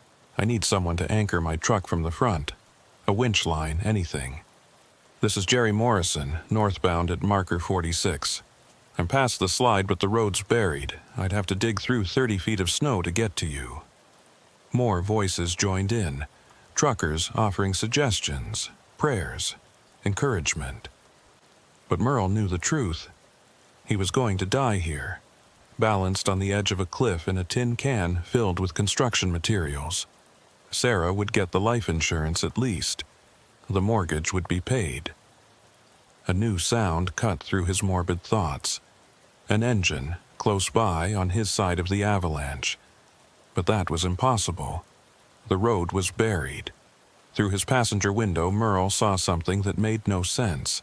A truck was driving along the mountainside, parallel to the road but 50 feet up the slope, somehow finding purchase on the angled, snow-covered terrain. It was a modified Kenworth with massive off-road tires and what looked like tank treads attached to the rear axles. The truck stopped directly upslope from Merle's position. The driver got out, a man in full avalanche gear with a face Merle couldn't see through the helmet and goggles. The figure rappelled down the slope with practiced ease, carrying what looked like industrial-grade tow cables. "Who the hell are you?" Merle called out through his window. The man didn't answer, just went to work. He attached the cables to Merle's front axle with quick, efficient movements, then climbed back up to his impossible truck. The winch engaged, and Merle felt his truck being pulled forward, away from the cliff edge. It should have been a relief, but something was wrong. The man hadn't spoken, hadn't even acknowledged Merle beyond the mechanical process of rigging the cables. And that truck, Merle had been driving these roads for over 2 decades and had never seen anything like it. The radio exploded with voices. "What's happening? Merle, is someone there? We're seeing movement on the thermal cameras, but it doesn't make sense." Before Merle could respond, his truck lurched. Not forward, as he'd expected, but sideways. The mysterious Kenworth was dragging him parallel to the road, up the slope.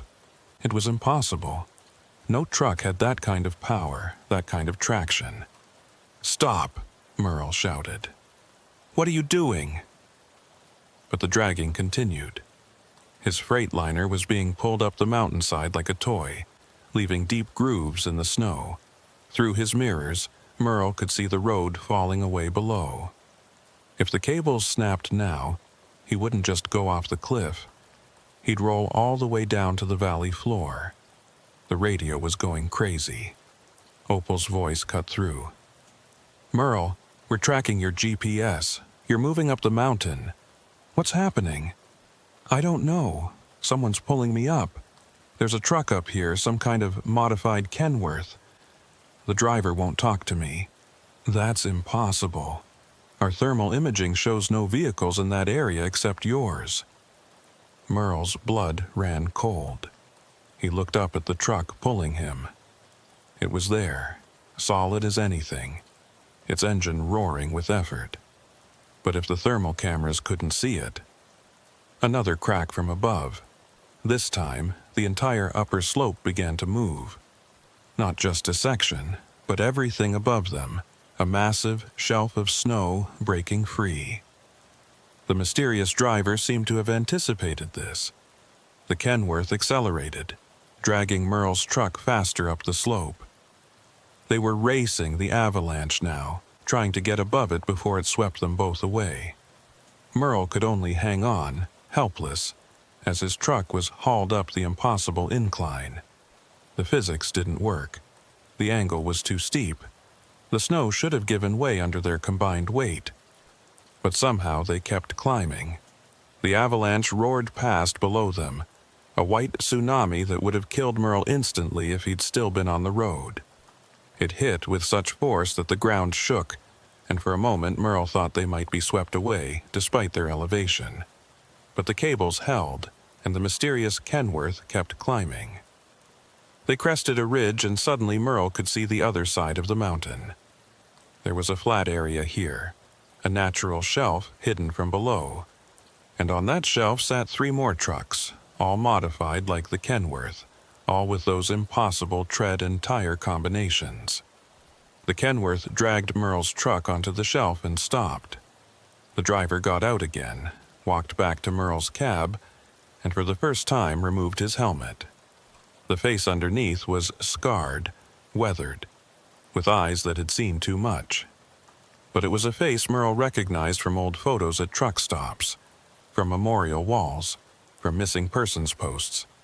It was Dave Henning, a trucker who had supposedly died in an avalanche on this very pass 5 years ago. "Hello, Merle," Dave said, his voice rough from disuse. "Welcome to the graveyard." Merle's mouth worked soundlessly. This couldn't be real. Dave Henning was dead. They'd found pieces of his truck scattered across the valley. His family had held a funeral. You're dead," Merle finally managed.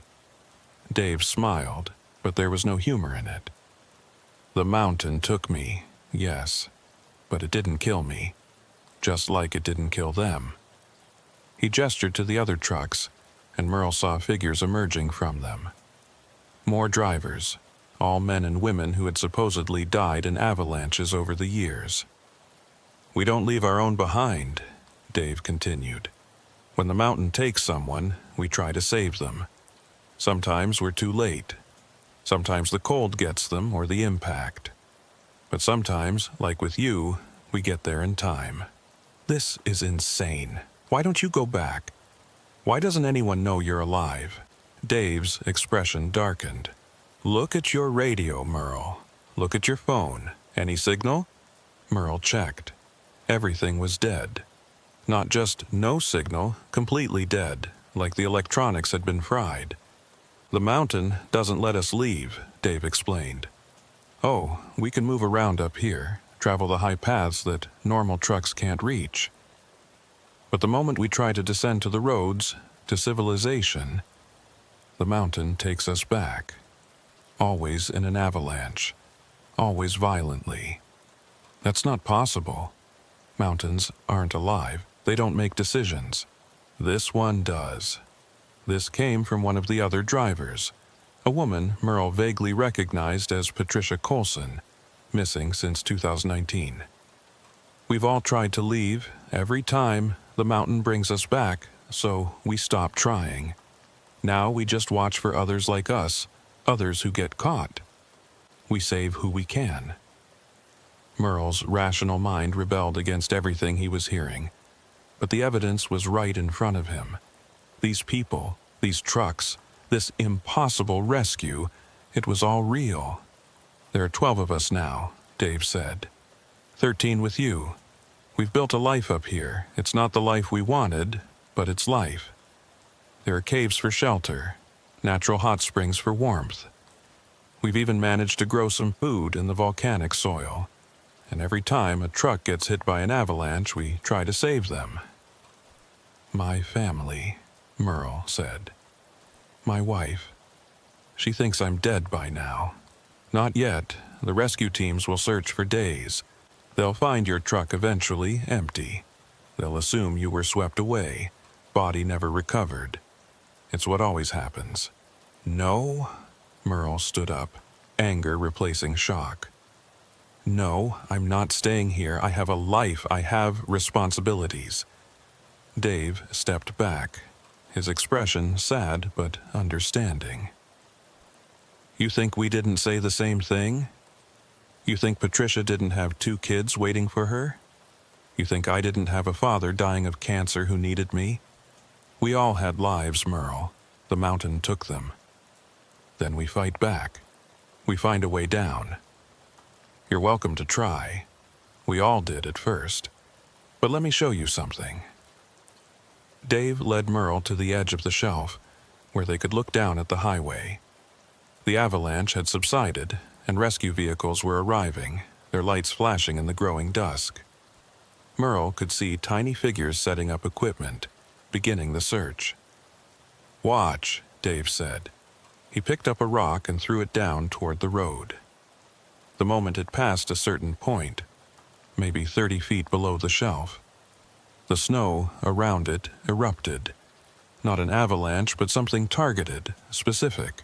The rock was swallowed instantly. It's like a barrier, Dave explained. We can go up, we can go sideways, but we can't go down past that line. The mountain won't allow it. Merle grabbed his CB radio, tried to transmit. Nothing. His satellite phone, his cell phone, all dead. Even his emergency beacon, which should have worked regardless of conditions, was silent. The mountain generates some kind of field, Patricia said, joining them. Electromagnetic, maybe, or something we don't have a word for. It kills all signals, all electronics, unless they're modified like our trucks. Took us months to figure out how to shield them. This is kidnapping. This is imprisonment. This is survival, Dave corrected. The mountain made a choice, Merle. It chose you. Fighting it will only get you killed. As if to emphasize his point, the mountain rumbled. Not another avalanche, but something deeper, like it was shifting in its sleep. Merle felt it through his boots, a vibration that seemed almost alive. I've been here 5 years, Dave said. In that time, I've seen 7 people try to escape. Really try, with ropes and climbing gear and determination. The mountain killed them all.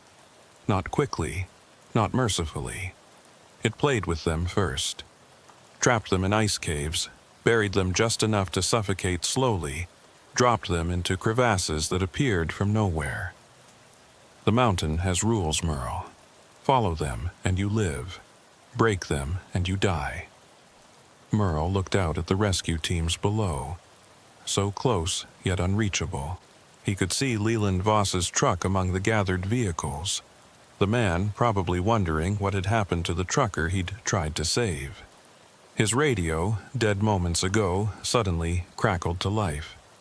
But the voice that came through wasn't human. It was wind through ice caves, snow settling on graves, the sound a mountain might make if mountains could speak. You are mine now. You will serve as the others serve. You will save those who can be saved. This is your purpose. This is your path." The radio died again, but the message was clear. Merle Taggart, veteran, trucker, husband, debtor, was gone. In his place was another ghost of Thompson Pass, another guardian of the high places, another servant of the living mountain. But Merle wasn't ready to accept that. Not yet. The first week was the hardest. Merle spent every waking hour testing the boundaries of his prison, looking for weaknesses in whatever force held them on the mountain. He tried everything, climbing down at different angles, using various materials to shield himself, even attempting to dig a tunnel through the snow. Each time, the mountain responded with increasing violence. On his third escape attempt, using rope he'd fashioned from cargo straps, the mountain had created a whiteout so intense he couldn't see his own hands. He'd nearly frozen to death before Dave and the others pulled him back to safety. On his fifth attempt, the ground had literally opened beneath him, a crevasse appearing from nowhere. Only Patricia's quick reflexes with a rescue rope had saved him from falling into the blue-black depths. The community of the trapped existed in a series of connected caves about 200 feet above the road. Dave hadn't been exaggerating about the hot springs. Geothermal vents created pockets of warmth throughout the cave system, making survival possible. They'd even managed to tap into an underground stream for fresh water. It was primitive but functional, like a frontier settlement that happened to be prison. The other trapped truckers had established a routine. They took turns monitoring the road below, watching for accidents, for slides, for anyone who might need help. They maintained their modified trucks, keeping them ready for rescue operations. They shared meals cooked over volcanic vents, told stories of the lives they'd lost, and tried not to go insane from the isolation. Merle learned their names, their histories. Besides Dave Henning and Patricia Colson, there was Marcus Webb, taken by the mountain in 2016. Janet Rodriguez, 2018. Bill Chen, just last year. 7 others, dating back to '98. An old-timer named Frank Morrison who'd been here so long he barely remembered his life before. "The mountain's been taking people longer than that," Frank told Merle one evening, as they sat by a thermal vent, the heat making the cave almost comfortable. The natives knew about it. They had stories. This pass was sacred to them, or cursed, depending on how you translate it. They never built permanent settlements here, never stayed longer than necessary. "Then why did we build a highway through it?" Merle asked. Frank shrugged. "Same reason we always do. It was the shortest route, the most economical. We thought we could conquer nature with asphalt and engineering. The mountain had other ideas." Merle's Freightliner had been thoroughly destroyed in the rescue, but the construction materials in his trailer were salvageable. The community used everything: metal for reinforcing cave entrances, insulation for warmth, tools for daily survival. Nothing was wasted. They couldn't afford to waste anything. The modified trucks were marvels of desperate engineering. Over the years, the trapped truckers had cannibalized parts from destroyed vehicles, creating hybrid machines that could traverse the impossible terrain of the mountain's upper reaches. The treads were fashioned from mining equipment that had been abandoned in the pass decades ago. The engines were modified to run on a mixture of diesel and rendered animal fat from the mountain goats they occasionally hunted. "We're not the only things living up here," Patricia explained as she showed Merle around their makeshift garage. "There's wildlife that's adapted to the mountain's strangeness. Goats that can walk on vertical ice, ravens that fly in perfect silence, and other things. Things we don't talk about." "What kind of things?" Patricia's expression darkened. "You'll see eventually. The mountain has moods. Sometimes it sends them to test us, or punish us, or maybe just to remind us who's in charge." Merle didn't have to wait long to understand what she meant. 3 weeks into his captivity during a particularly violent storm, something visited their caves. He woke to the sound of screaming. Not human screaming, but something that might have been human once. The trapped truckers gathered at the cave entrance, weapons in hand. Makeshift spears, flare guns, anything that might provide defense. Outside, illuminated by lightning, Merle saw his first mountain spirit. It had been a person once, that much was clear from the basic shape.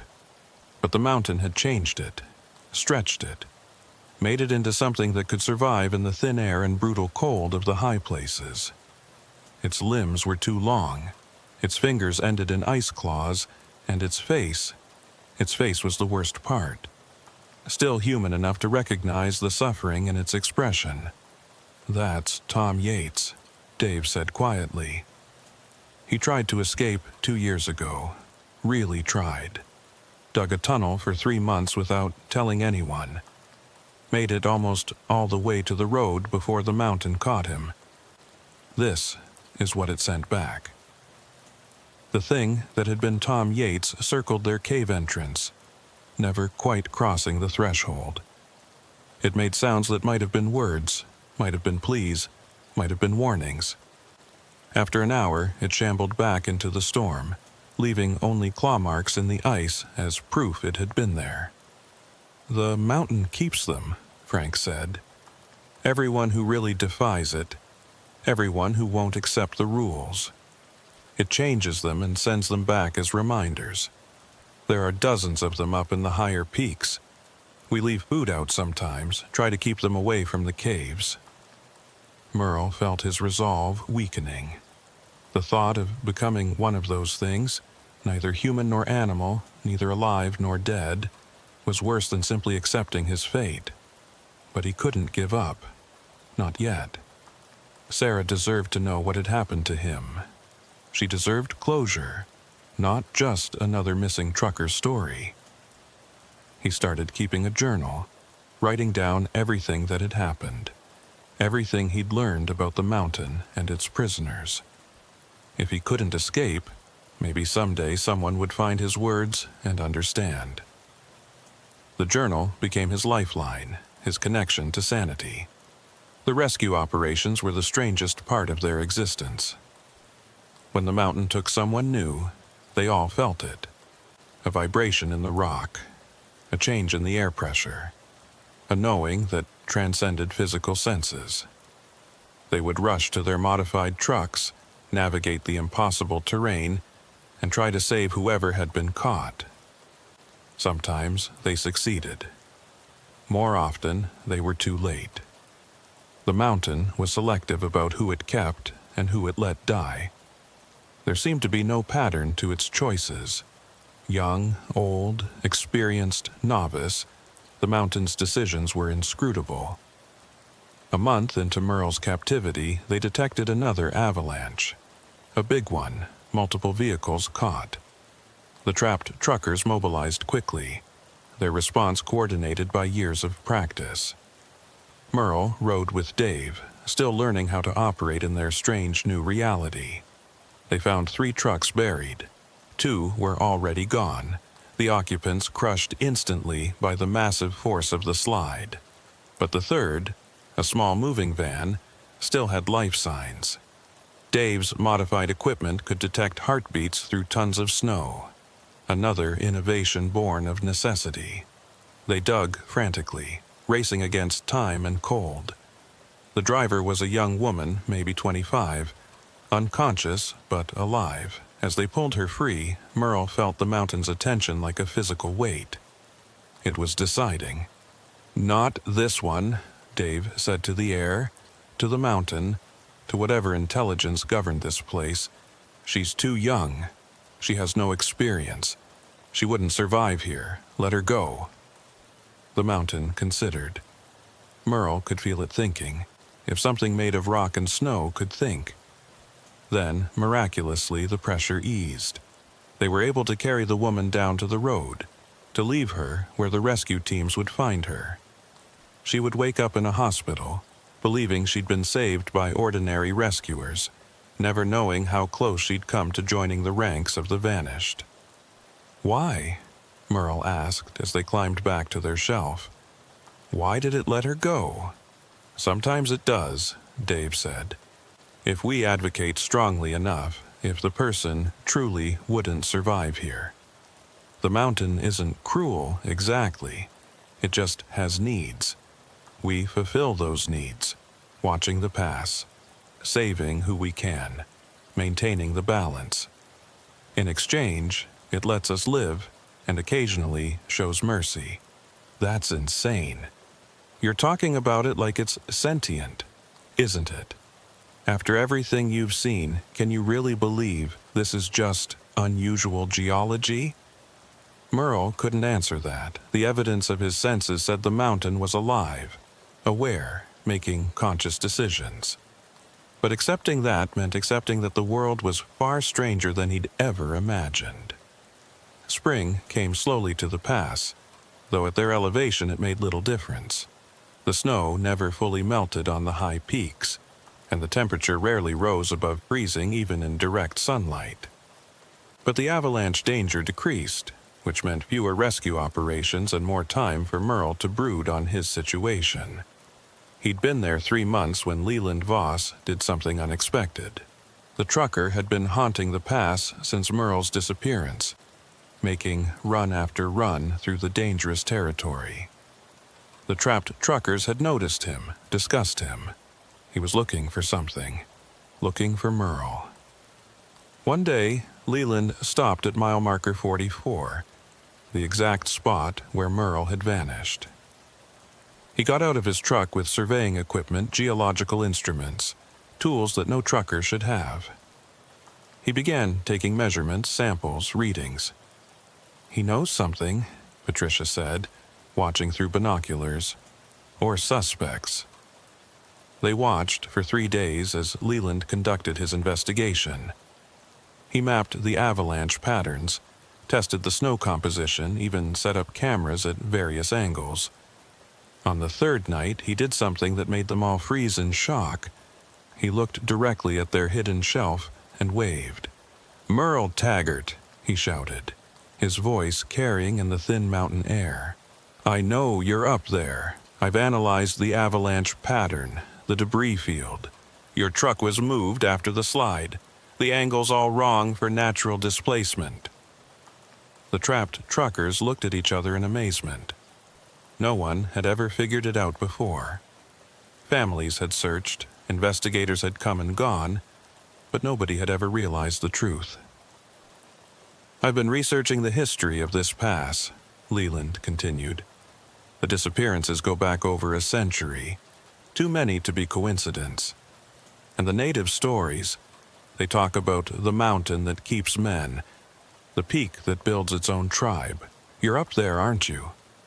All of you who've gone missing." Dave grabbed Merle's arm as he moved toward the edge. "Don't. The mountain won't let you respond. And if he gets too close to the truth..." As if in response to Dave's words, the mountain rumbled. Small slides began on the peaks above Leland's position. Warning shots. But Leland didn't retreat. "I'm not leaving," he shouted. "Merle saved my life once. 3 years ago, jackknifed in a blizzard. He stopped, spent 4 hours in -40 weather, helping me get my rig running again. I owe him." Merle remembered that night. He'd almost frozen his fingers off fixing Leland's fuel line. Sarah had been furious that he'd risked himself for a stranger. But that was the trucker's code. You helped your own. "I've brought supplies," Leland continued. "Food, medicine, equipment. I'm going to leave them at the base of the avalanche field. I'll come back every month with more. If you can't come down, at least let me help you survive." The mountain's rumbling grew louder. Larger slides started forming. Leland had minutes, maybe less, before the mountain decided to silence him permanently. "Go!" Merle shouted, not caring about the consequences. "Get out of here, Leland, now!" His voice seemed to break something. The mountain's attention snapped to him like a searchlight. He felt its anger, its sense of betrayal. He'd broken the cardinal rule, no contact with the world below. Leland heard him, though.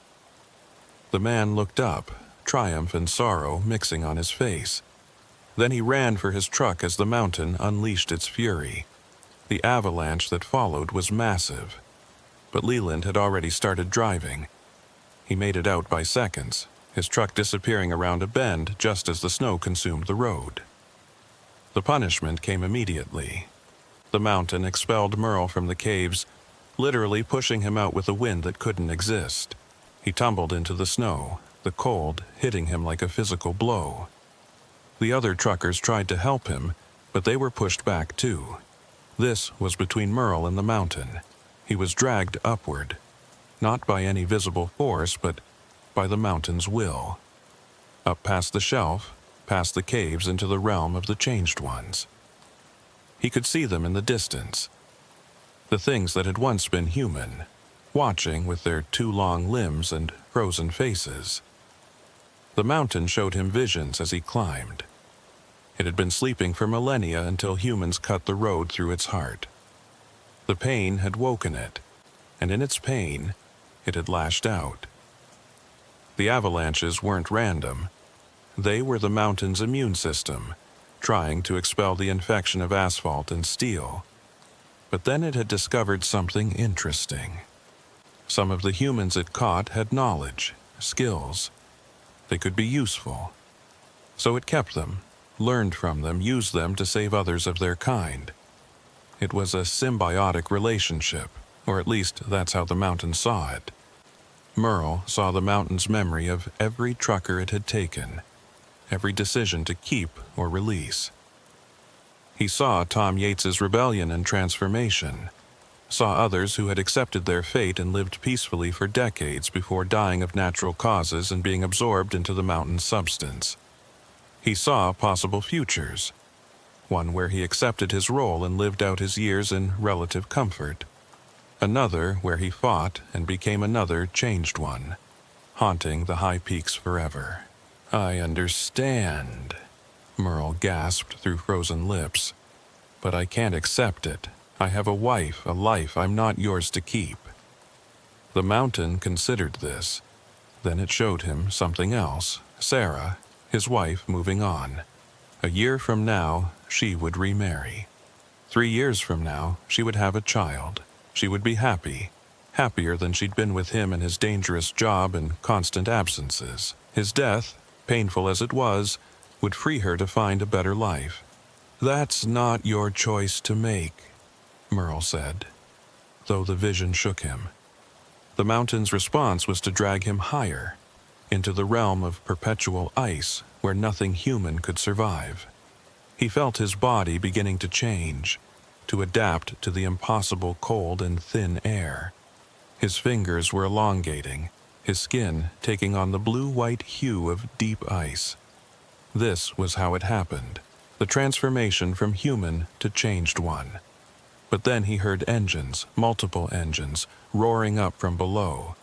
The other trapped truckers had mobilized, all of them, racing up the mountainside in their impossible vehicles. They were coming for him. "Let him go," Dave's voice echoed off the peaks. "He's one of ours. You gave him to us. You can't take him back." The mountain paused. There were rules, apparently, even for it. The trapped truckers were its servants, but they were also a community, a tribe. And tribes protected their own. What followed was a negotiation conducted without words. The truckers formed a circle with their vehicles, engines running, creating a bubble of heat and diesel fumes and human stubbornness. The mountain pressed in from all sides, but couldn't or wouldn't simply crush them. Finally, a compromise was reached. Merle would be returned to the caves, but he would be marked. If he ever tried to leave again, tried to communicate with the world below, the transformation would resume instantly. He would become a changed one without the gradual adaptation, which meant he would be conscious for every moment of the horror. They brought him back down.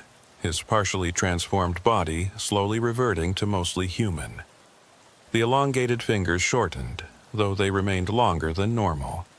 The ice-blue tinge to his skin faded, but left strange patterns, like frostbite scars in fractal designs. His eyes retained a reflective quality that caught the light like a nocturnal animal's.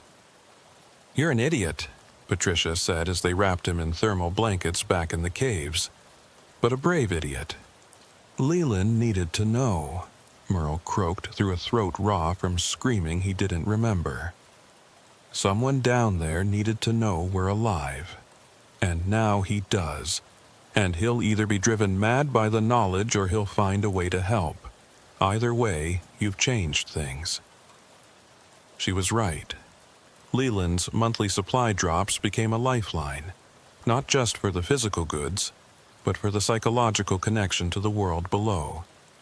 He left newspapers, letters from families, updates on the outside world. The mountain tolerated it, perhaps understanding that even it couldn't completely sever human connections. But there was a price. The mountain's mood grew darker, its tests more frequent. The changed ones came closer to the caves, their transformed faces pressing against windows made of salvaged truck glass.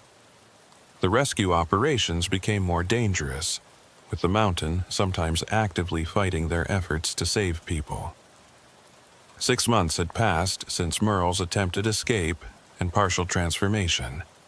The frostbite patterns on his skin had become permanent, spreading like a map of frozen rivers across his arms and chest. In darkness, they glowed faintly with a blue light that reminded him of deep glacier ice. His extended fingers had proven useful for climbing, but they ached constantly in a way that normal painkillers couldn't touch. Leland's supply drops had evolved into something more sophisticated. He'd started leaving electronic equipment, tablets loaded with messages from families, solar chargers that somehow worked despite the mountain's electromagnetic interference. Even a ham radio that could occasionally punch through the mountain's shield during specific atmospheric conditions. The mountain tolerated these intrusions with what seemed like resigned annoyance, like a parent allowing a child a forbidden toy. It was during one of these radio windows that Merle heard Sarah's voice for the first time since his disappearance. Leland had arranged it, convinced her that he was conducting some kind of experimental long-range communication research. She didn't know she was talking to her supposedly dead husband. "This is Sarah Taggart." Her voice crackled through the static. "I'm told this message might reach truckers in remote areas. I wanted to say, if anyone knew my husband Merle, if anyone was with him near the end, I just want you to know he was loved. He was so loved." Merle held the radio handset with his elongated fingers, unable to speak. Dave sat beside him, ready to cut the connection if Merle tried to reveal himself. The mountain's attention was focused on them like a weight, ready to enforce its rules. "I'm moving to Portland," Sarah continued. "My sister lives there. I can't stay in Alaska anymore. Everything reminds me of him. The insurance money came through, so at least I can start over. I just wish I could have said goodbye." The transmission ended. Merle sat in the cave's dim light, the radio silent in his hands. Around him, the other trapped truckers maintained a respectful silence. They'd all been through this, the moment when the last connection to their old life finally severed. "She's moving on," Patricia said gently. "That's good. That's what you'd want for her." "Is it?" Merle asked. "Or is that just what we tell ourselves to make this bearable?" Nobody answered. There was no good answer. The summer brought unexpected challenges. The warmer temperatures, such as they were at this altitude, destabilized the ice caves they relied on for storage. Food spoiled faster. The modified trucks required more maintenance as the freeze-thaw cycle wreaked havoc on their improvised components. And the changed ones grew bolder. Merle encountered his first changed one up close during a repair mission to one of their water collection systems. He was alone, working on a pipe that had cracked when he felt eyes on him. The creature that had once been a woman named Linda Frost stood 20 feet away, watching him with eyes that reflected the noon sun like mirrors. Linda had been a trucker from Washington State, taken by the mountain in 2015. She'd fought for 3 weeks before attempting a desperate escape that had resulted in her transformation. Now she stood 7 feet tall, her limbs stretched and reformed for climbing. Her fingers had become ice picks. Her skin had the translucent quality of fresh ice, with her bones visible as dark shadows beneath. "Hello, Merle," she said, her voice like wind through ice caves. The fact that she could still speak, still remember, made it worse somehow. "Linda, the others told me about you. Did they tell you it doesn't hurt?" She tilted her head at an angle that would have snapped a normal person's neck. "The transformation. After the first few days, the pain goes away. You become something new, something that belongs here. Is that supposed to comfort me? It's supposed to prepare you. We all transform eventually. Those who fight, like I did. Those who accept it and die of old age. The mountain absorbs them just the same. Even Dave, our noble leader, will eventually become part of the mountain. It's not a curse. It's an evolution." She moved closer, her ice-pick fingers clicking against the rocks. "I can feel the change starting in you. Those marks, those beautiful frost patterns. You're already becoming something more than human. Why fight it? Because I choose to remain who I am." Linda laughed, a sound like icicles breaking. Choice. Such a human concept. The mountain doesn't care about your choices. It cares about survival, adaptation, purpose. You serve a purpose now, whether you accept it or not. She left without another word, scaling the vertical cliff face with an ease that made Merle's modified climbing abilities look clumsy. But her words stayed with him. The frost patterns on his skin were spreading, slowly but noticeably. His eyes were becoming more reflective. His tolerance for cold was increasing beyond what thick clothing could explain. The radio crackled to life unexpectedly that evening. It was Opal Briggs, the state trooper dispatcher who had coordinated the original rescue attempt. But she wasn't speaking in her official capacity. "This is a message for anyone listening on this frequency," she said. "I know you're out there, the missing truckers. Leland Voss has been telling people, showing his evidence. Most think he's crazy, but I've been looking at the patterns. 27 truckers missing on Thompson Pass over 30 years. Bodies never found. That's not coincidence." Dave grabbed the radio from Merle. "Don't respond. It could be a trap." But Opal continued. "I'm not trying to expose you or rescue you. Leland explained that you can't leave. I just wanted you to know that some of us down here know the truth. We're working on keeping people away from the pass during dangerous conditions, reducing traffic. If you're trapped up there, at least we can try to prevent more people from joining you." It was a kindness they hadn't expected from the outside world. The mountain seemed to consider this development, its attention shifting like a massive creature turning in its sleep. Then, surprisingly, it allowed a response. Dave keyed the radio. "This is a friend. Thank you, Opal. Keep people safe. That's all we want." The connection held for a moment longer, then cut out as the mountain reasserted its control. But something had changed. The outside world, or at least a small part of it, acknowledged their existence. They weren't just missing persons anymore. They were known, even if that knowledge couldn't free them. A week later, everything went wrong. It started with an earthquake, magnitude 6.2, epicenter directly beneath Thompson Pass. The mountain convulsed, avalanches cascading down every slope simultaneously. The caves shook, sections collapsing. The trapped truckers scrambled for safety. their carefully constructed world crumbling around them. But the earthquake was just the beginning. As the mountain shook, something deep within it woke up. Something older than the intelligence they'd been dealing with. Something that had been sleeping beneath layers of rock and ice for geological ages. Merle felt it first, the frost patterns on his skin suddenly burning with cold fire. All around him, the other truckers cried out as similar sensations hit them. The partial transformations they'd all undergone, the little bits of mountain that had seeped into their bodies, all activated at once. "The core," Frank gasped, falling to his knees. "It's the mountain's core. It's awakening." Through the cave entrance, they could see impossible things happening. The mountain was reshaping itself, peaks shifting, valleys forming and disappearing. The road below cracked and buckled, decades of human engineering erased in seconds.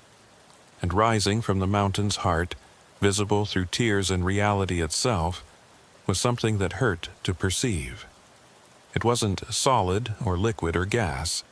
It existed in more dimensions than human eyes could process, causing violent headaches just to look at it. But at its center was something recognizable. A consciousness older than multicellular life, older than the continents themselves. The mountain wasn't possessed by something alien. The mountain was the alien, a being from Earth's primordial past that had been sleeping since the planet cooled. The changed ones came flooding down from the high peaks, but they weren't attacking. They were fleeing.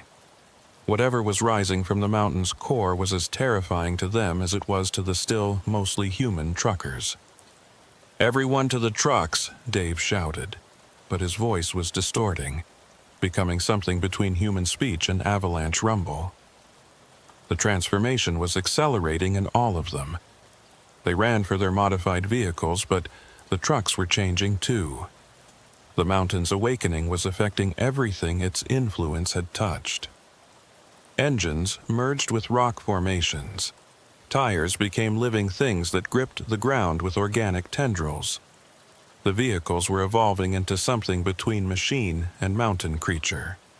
Merle climbed into what had been his assigned truck, feeling the seat conform to his changing body. His elongated fingers merged with the steering wheel, becoming part of the vehicle's control system.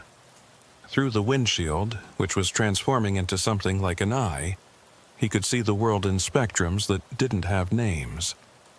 The entity at the mountain's core was fully awake now, and it was angry. Angry at being disturbed. Angry at the parasites, humans, that had infected its body, the mountain. Angry at the hybrid things, the trapped truckers, that were neither one thing nor another. It spoke without words, communicating directly with the parts of their bodies that were mountain stuff. The message was simple: choose. Become fully mountain, part of its body, servants of its will. Or be expelled, purged from its system like an infection, which, at this point, would mean death. "There has to be another way," Dave said, but his voice was barely human anymore. His body was stretching, adapting to the mountain's demands. That's when Leland Voss did something insane. He drove his truck directly into the chaos, somehow navigating the destroyed road, avoiding the avalanches and reality tears through what could only be described as miraculous driving. But it wasn't his normal Peterbilt. He'd modified it with equipment that looked military, scientific, and possibly alien. "I've been preparing for this." His voice boomed through loudspeakers that cut through the electromagnetic interference. The government knew. They've always known. The mountain is a guardian, one of 12 around the planet. They keep things sleeping that should never wake. He deployed devices from his truck, stakes that drove themselves into the ground and projected energy fields. The entity's attention turned to him, and Merle could feel its surprise. These devices were familiar to it. Technology from the same era it came from, preserved and reverse-engineered by humans who'd found other sleeping guardians. "You don't have to choose," Leland shouted to the trapped truckers. "There's a third option. The Guardians can create symbiotes, beings that are both human and guardian, bridges between the species. It's been done before." The entity considered this. Through his connection to it, Merle could feel its ancient memory searching, finding references to similar situations on other worlds, in other eons. The symbiote solution was dangerous, unstable, but possible. What followed was a negotiation conducted in languages that predated human speech. Leland somehow was fluent in these impossible tongues. He argued, persuaded, threatened, and finally bargained. The devices he'd planted weren't just communication tools, they were weapons. Bombs that could wound a guardian, maybe even kill one if it was weak enough from its awakening. The deal that was struck was complex, but its essence was simple. The trapped truckers would become true symbiotes, half human and half guardian. They would be able to leave the mountain for limited periods, walk among humans, but they would always return. They would be the mountain's agents in the human world, protecting it from development, from exploitation, ensuring its sleep remained undisturbed. In exchange, the Guardian would sleep again, not stirring for another 1,000 years. The road would be rebuilt, but with restrictions. Traffic would be limited. The most dangerous areas would be permanently closed, and the symbiotes would manage it all, appearing as normal humans most of the time, transforming only when necessary.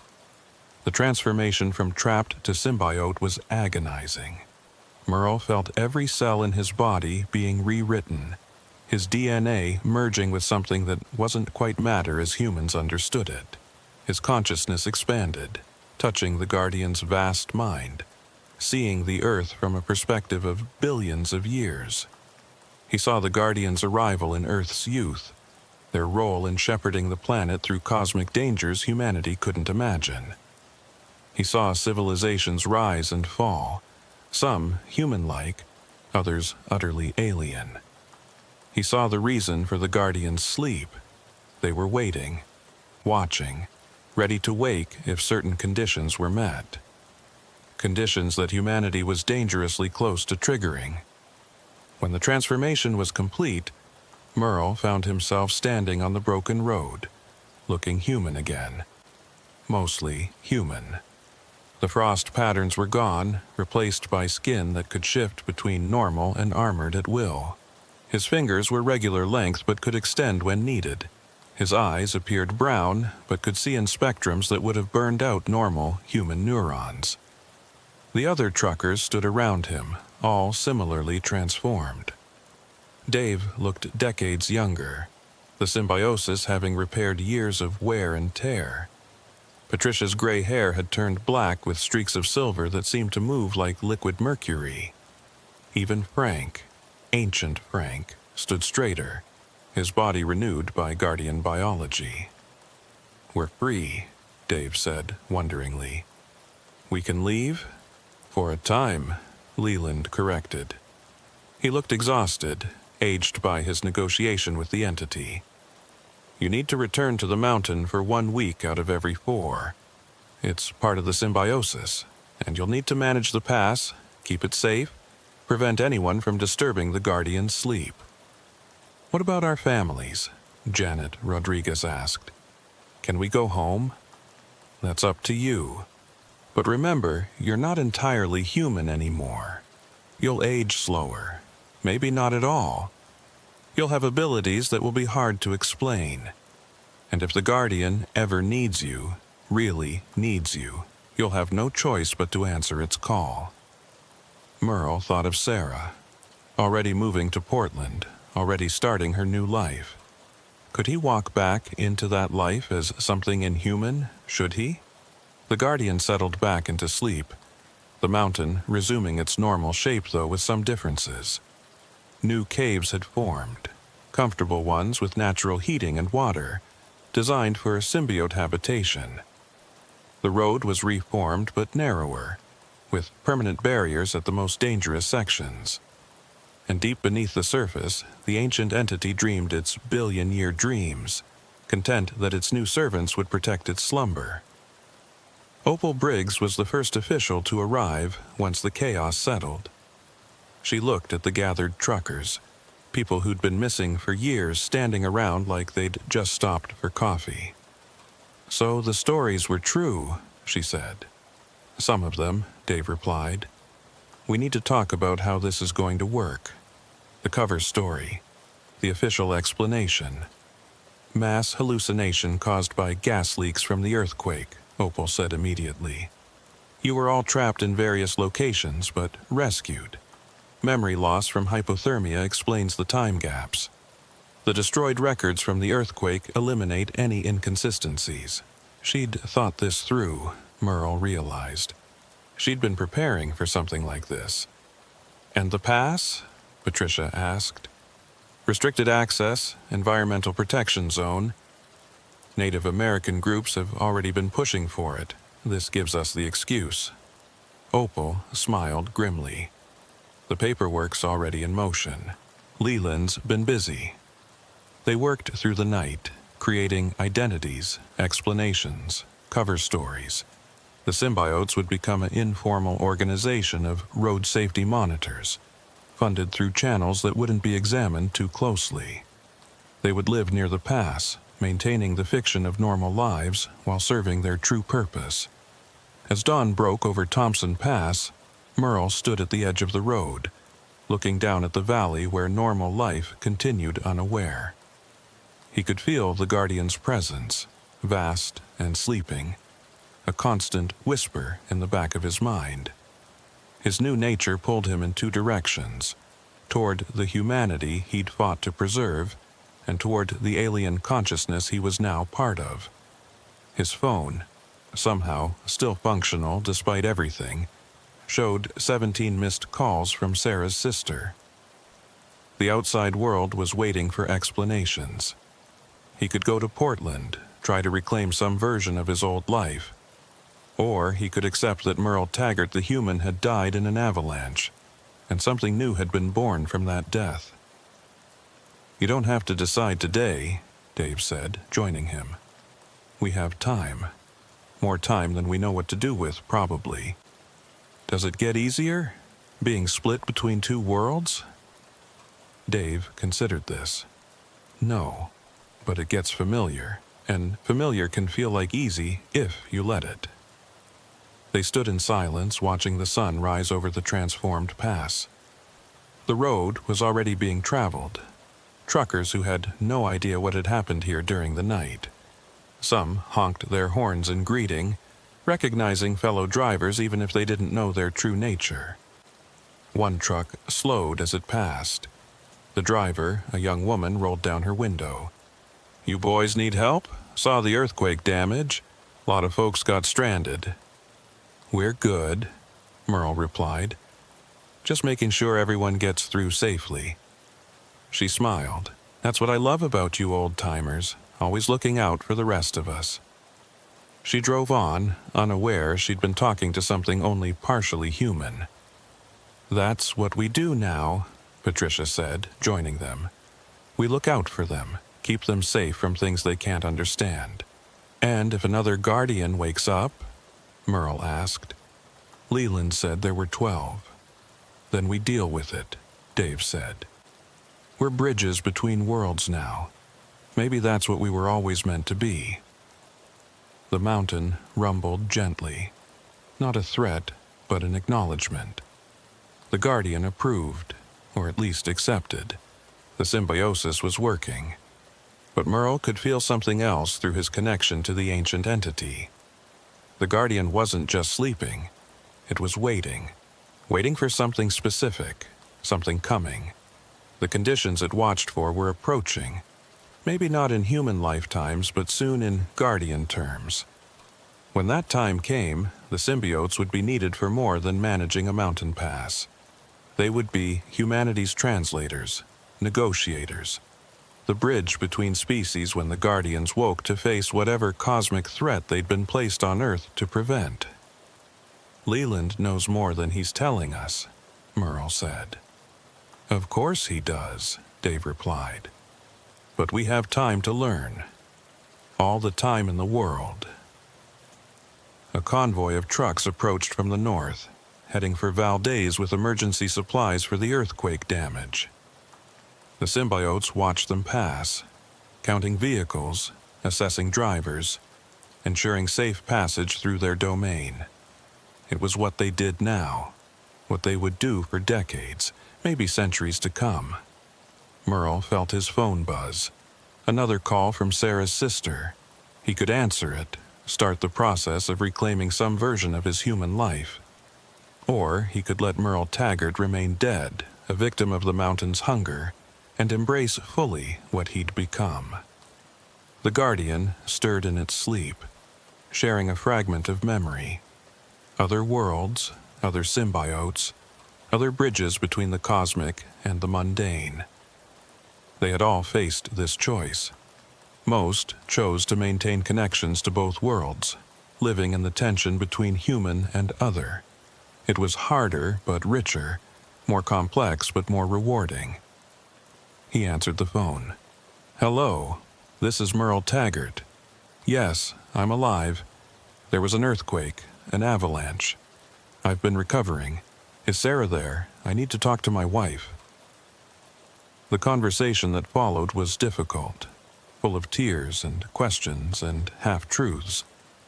But it was a beginning. Sarah was shocked, overjoyed, confused. She wanted to see him immediately. He promised to come to Portland soon, after he finished helping with the rescue efforts. It wasn't a lie exactly. He would be helping with rescues for the rest of his extended life. Just not the kind Sarah imagined. As he talked, he felt the other symbiotes listening, drawing strength from his choice to maintain human connections. They began making their own calls, reaching out to whatever remained of their old lives. Some conversations went well, others ended in rejection, in disbelief, in pain, but they were trying. The sun climbed higher, melting the surface snow that would refreeze tonight in an endless cycle. The Thompson Pass stretched out before them, dangerous and beautiful, a gateway between worlds that they would guard for generations. Leland Voss drove up in his modified truck, now scarred from his encounter with the Guardian. He looked older but satisfied, like someone who'd completed a life's work. "There's going to be a meeting," he said without preamble. "All the symbiote groups from all 12 Guardian sites. The governments involved want coordination, protocols, contingency plans. You'll need to send representatives." "When?" Dave asked. 6 months. Location classified until closer to the date. But you should know, you're not alone. There are hundreds like you around the world, maybe thousands. Bridges between humanity and the Guardians. He handed Dave a satellite phone, military-grade and hardened against electromagnetic interference. "Direct line to the coordination center. Use it sparingly. The Guardians notice too much technology." With that, he drove away, leaving the symbiotes to process this new information. They weren't unique. Their situation wasn't isolated. Around the world, in mountains and deserts and ocean depths, other humans had been transformed into bridges, preparing for something even they didn't fully understand. 3 weeks after the transformation, Merle stood in the parking lot of a Portland shopping center, watching Sarah's car pull into a space 50 feet away. His enhanced senses could hear her heartbeat accelerating as she saw him. He could smell her perfume, the same lavender scent she'd worn since their wedding day. He could see the stress fractures in her emotional field, visible to symbiote eyes as hairline cracks of golden light around her body. She got out of the car slowly, as if approaching a ghost, which, in a way, she was. The Merle Taggart she'd married had died in an avalanche. What stood before her now was something else, wearing his face. "Merle?" Her voice broke on his name. He wanted to run to her, to sweep her into his arms like he would have before. but he could feel the Guardian's presence even here, hundreds of miles from Thompson Pass. It whispered warnings. Too much contact with normal humans could be dangerous. The symbiote biology was still unstable, still adapting. Strong emotions could trigger partial transformations. "Hi, Sarah," he said, keeping his voice steady. She took 3 quick steps, then stopped, her instincts detecting something wrong. Humans couldn't consciously perceive the difference, but their primitive brains recognized a predator, an other, something that shouldn't exist. "You look different," she said carefully. "Your eyes." "The avalanche," he lied smoothly, the words coming from some Guardian-gifted ability to deceive when necessary. "Hypothermia does strange things. Some of the damage is permanent." She accepted this, needed to accept it, and finally closed the distance between them. The moment her hand touched his, he felt the incompatibility. Her warmth was purely human, simple and beautiful. His was something else, warmth generated by processes that violated several laws of thermodynamics. 8 months, she whispered against his chest as she embraced him. 8 months. I thought you were dead. I had a funeral for you. I scattered ashes in Prince William Sound because you always loved it there. I know. I'm sorry. Don't apologize. Just exist. Be real. Be here. They sat in her car and talked for 3 hours. He told her the cover story. Trapped in a remote location, rescued by emergency teams, months of recovery in a classified military facility due to the unusual nature of his injuries. She told him about her grief, her anger, her slow acceptance, and then the whiplash of learning he was alive. "I started seeing someone," she admitted, unable to meet his eyes. "Nothing serious yet, but I thought you were dead, Merle." He felt something shift inside him. Not jealousy exactly, but a Guardian calculation of social dynamics and genetic compatibility. The symbiote part of him analyzed her potential mate with cold efficiency while the human part just hurt. "I understand," he said, and meant it. Both parts of him, human and other, understood that linear human relationships were no longer possible for him. "Can we try?" she asked. "Can we try to be us again?" "We can try," he said, knowing it would fail, knowing she deserved better than a husband who was partially an alien entity older than complex life on Earth. They tried for 2 months. He took an apartment in Portland, got a job at a shipping company that didn't look too closely at employment gaps. Sarah introduced him to her new friends, her grief support group who didn't know how to react to his resurrection. They went through the motions of normality, but the pretense couldn't hold. The first time they tried to be intimate, his body temperature spiked to levels that left burn marks on her skin. When he had nightmares, ice formed on the windows and walls. When strong emotions hit, his eyes would shift to the impossible spectrums that symbiotes could see, and Sarah would freeze like a mouse before a snake. The breaking point came when the Guardian called him back for his mandatory week at Thompson Pass. He tried to explain it as a work obligation, a requirement of his new job. But Sarah wasn't stupid. "You're not human anymore, are you?" she asked one night, her voice calm with the kind of calm that precedes shattering. "I'm still me," he said, which wasn't really an answer. "But not only you." He couldn't deny it. The Guardian whispered that she was taking this better than 78% of human partners in similar situations across all symbiote sites. The statistic didn't help. "I love you," Sarah said. "I will always love the man you were. But I can't love what you've become because I don't understand it. And I'm terrified that if I try to understand it, I'll go insane." They divorced quietly, citing irreconcilable differences. Sarah kept the insurance money. Merle insisted. She moved forward with her new relationship. a normal man named Tom who worked in insurance and would never transform into anything inhuman.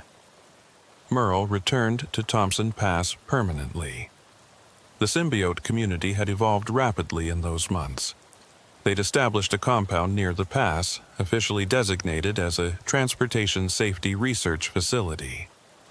The buildings were normal enough on the outside, but inside they were designed for beings who might spontaneously shift between human and guardian forms. Dave had fully embraced his role as leader, coordinating with the other symbiote sites worldwide. Patricia had become their technical expert, somehow understanding the impossible physics of guardian technology. Frank, Ancient Frank, had transformed into something like a living library, his consciousness interfacing directly with the Guardian's billion-year memory. And they weren't alone. New faces had joined them. Not truckers, but scientists, government agents, people who'd been recruited rather than accidentally transformed. The program was expanding, preparing for something.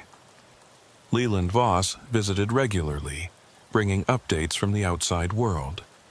The other Guardian sites were reporting increased activity.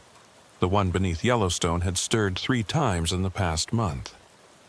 The one in the Mariana Trench had begun emanating signals in frequencies that hurt human ears but conveyed complex information to symbiotes. "They're waking up," Leland explained during one briefing. "Not fully, not like Thompson Pass did, but they're becoming aware. Something's coming." "What?" Merle asked. "The briefings call it a cosmic incursion event. Earth passes through regions of space sometimes, regions where the laws of physics work differently. The last time was 65 million years ago." Everyone in the room understood the implication. The dinosaurs. "The Guardians prevented total extinction," Leland continued.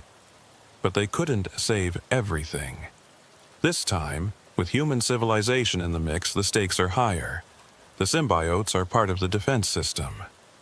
Training began immediately. Not physical training. Their symbiote bodies were already capable of impossible feats. This was consciousness training, learning to merge more fully with the Guardian when needed, to access its vast knowledge and power without losing their human selves completely. Merle excelled at it. Perhaps because he'd already lost so much of his human life, he had less resistance to the merger. He could sink into the Guardian's consciousness for hours, experiencing reality from a perspective of geological time, seeing patterns in cosmic radiation that predicted future events. During one deep merger, the Guardian showed him something that changed everything. The cosmic incursion wasn't random.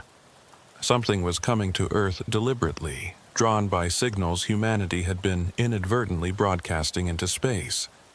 Radio waves, television signals, nuclear tests, all had created a beacon that attracted entities from regions where different physics allowed for different forms of life.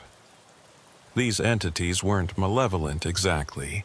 They simply existed in ways that were incompatible with Earth's reality.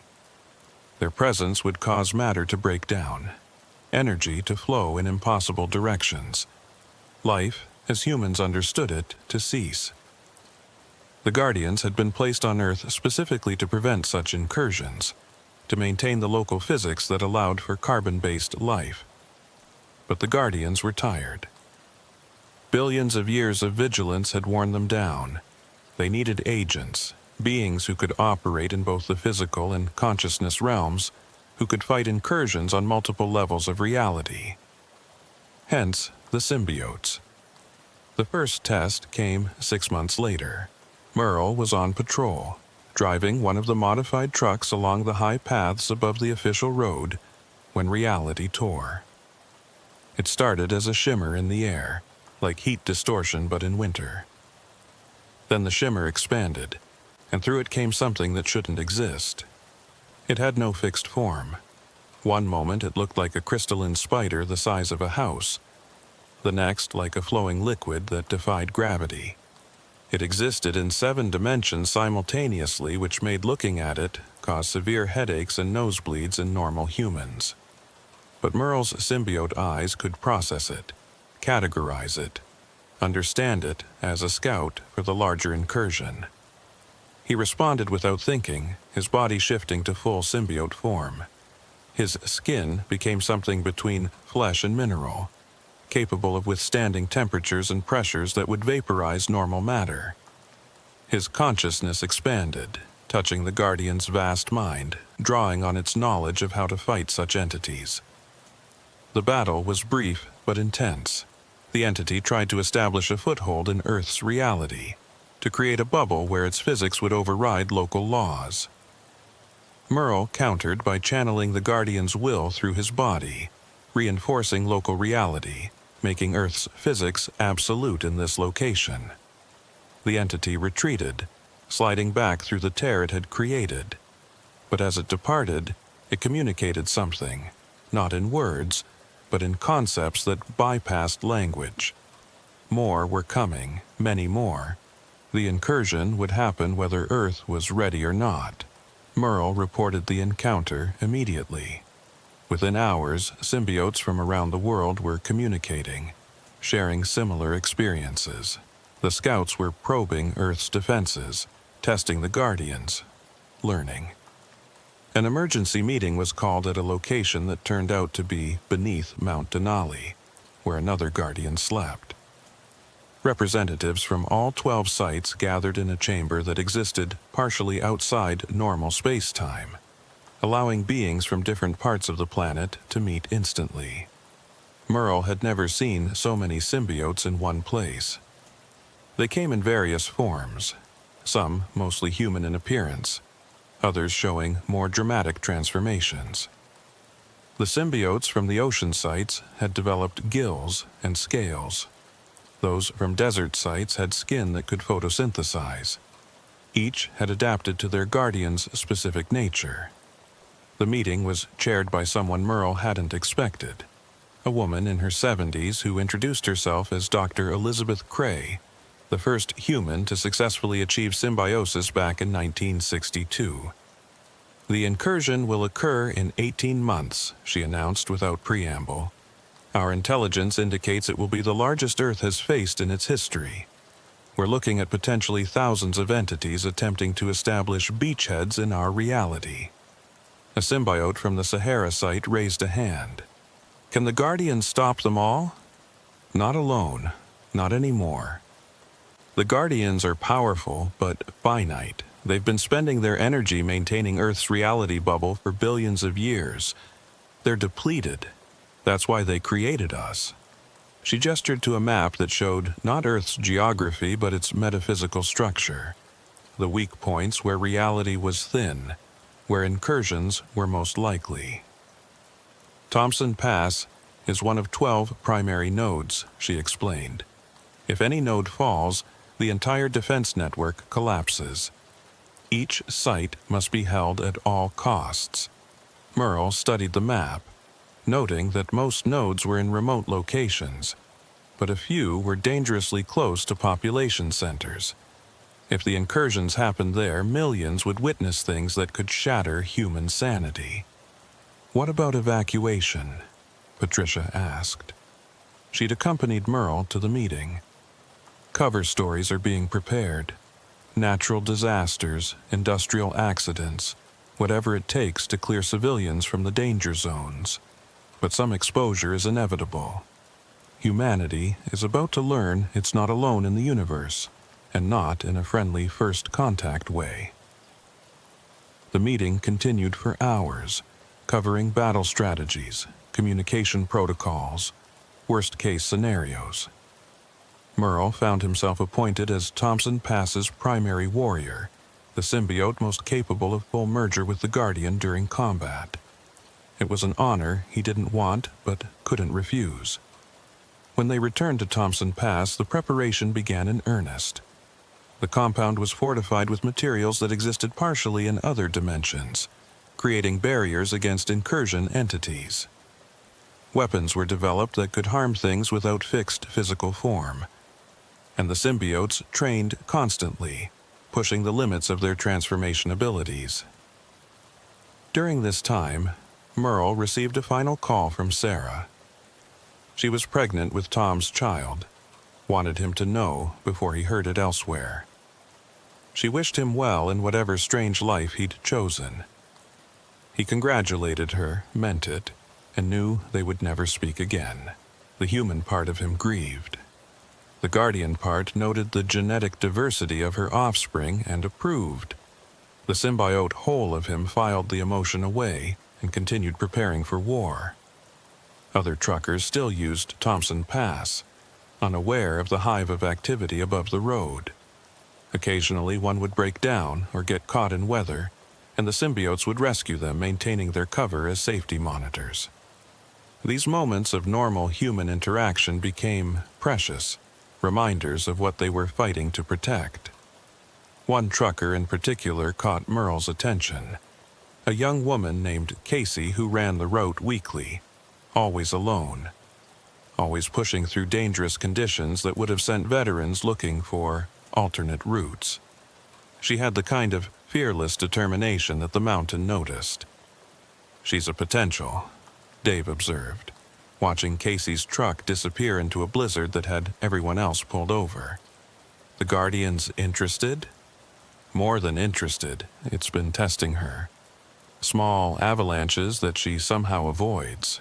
Ice that breaks everywhere except where she drives. The mountain likes her." Merle felt a protective instinct surge. "We can't let it take her. Not now. Not with what's coming." "We might not have a choice. If the incursion is as bad as they predict, we'll need every symbiote we can get. And willing volunteers are stronger than forced transformations." They watched Casey's truck navigate impossible conditions over the following weeks. The Guardian was definitely grooming her, creating situations that revealed her exceptional abilities. She had an intuitive understanding of the mountain's moods, knowing when to push forward and when to wait. Finally, the Guardian made its move, a massive avalanche, perfectly timed to trap Casey's truck but not destroy it. The symbiotes mobilized for the rescue, but Merle arrived first. He found Casey standing beside her trapped truck, looking up at the mountain with an expression of understanding rather than fear. "You're one of them," she said when she saw him. "The missing truckers. You never left, did you?" "How do you know about that?" "My grandfather was Inuit. He told me stories about the mountain that takes people, makes them into something else. He said it wasn't evil, just different, ancient, necessary." Merle felt the Guardian's attention focusing on them. This was a crucial moment. Casey could be rescued and returned to her normal life, or she could be offered a choice that would change her forever. "Something's coming," Casey continued. "I can feel it in the ice, in the wind. The mountain's afraid. It needs help." "Yes." "And you're that help, you and the others." "Yes." She looked at her trapped truck, then back at Merle. "I have a choice, don't I? Go back to my life or become like you. You always have a choice. But once you choose, there's no going back." Casey was quiet for a long moment. Around them, the mountain held its breath. The other symbiotes had arrived but kept their distance, recognizing the delicate nature of this moment. "My grandfather also said that sometimes the spirits choose people for important work," Casey said. "That refusing the call brings worse consequences than accepting it. Your grandfather was wise. If I say yes, what happens?" Merle showed her. He let his human disguise drop, revealing the symbiote beneath. His skin rippled with patterns that looked like living aurora borealis. His eyes became windows into the cosmic void. His presence expanded beyond the merely physical, touching dimensions that normal humans couldn't perceive. Casey didn't run. She didn't scream. She studied him with the same fearless curiosity that had brought her through so many dangerous passages. "Will I still be me?" she asked. You'll be more than you, and less, different.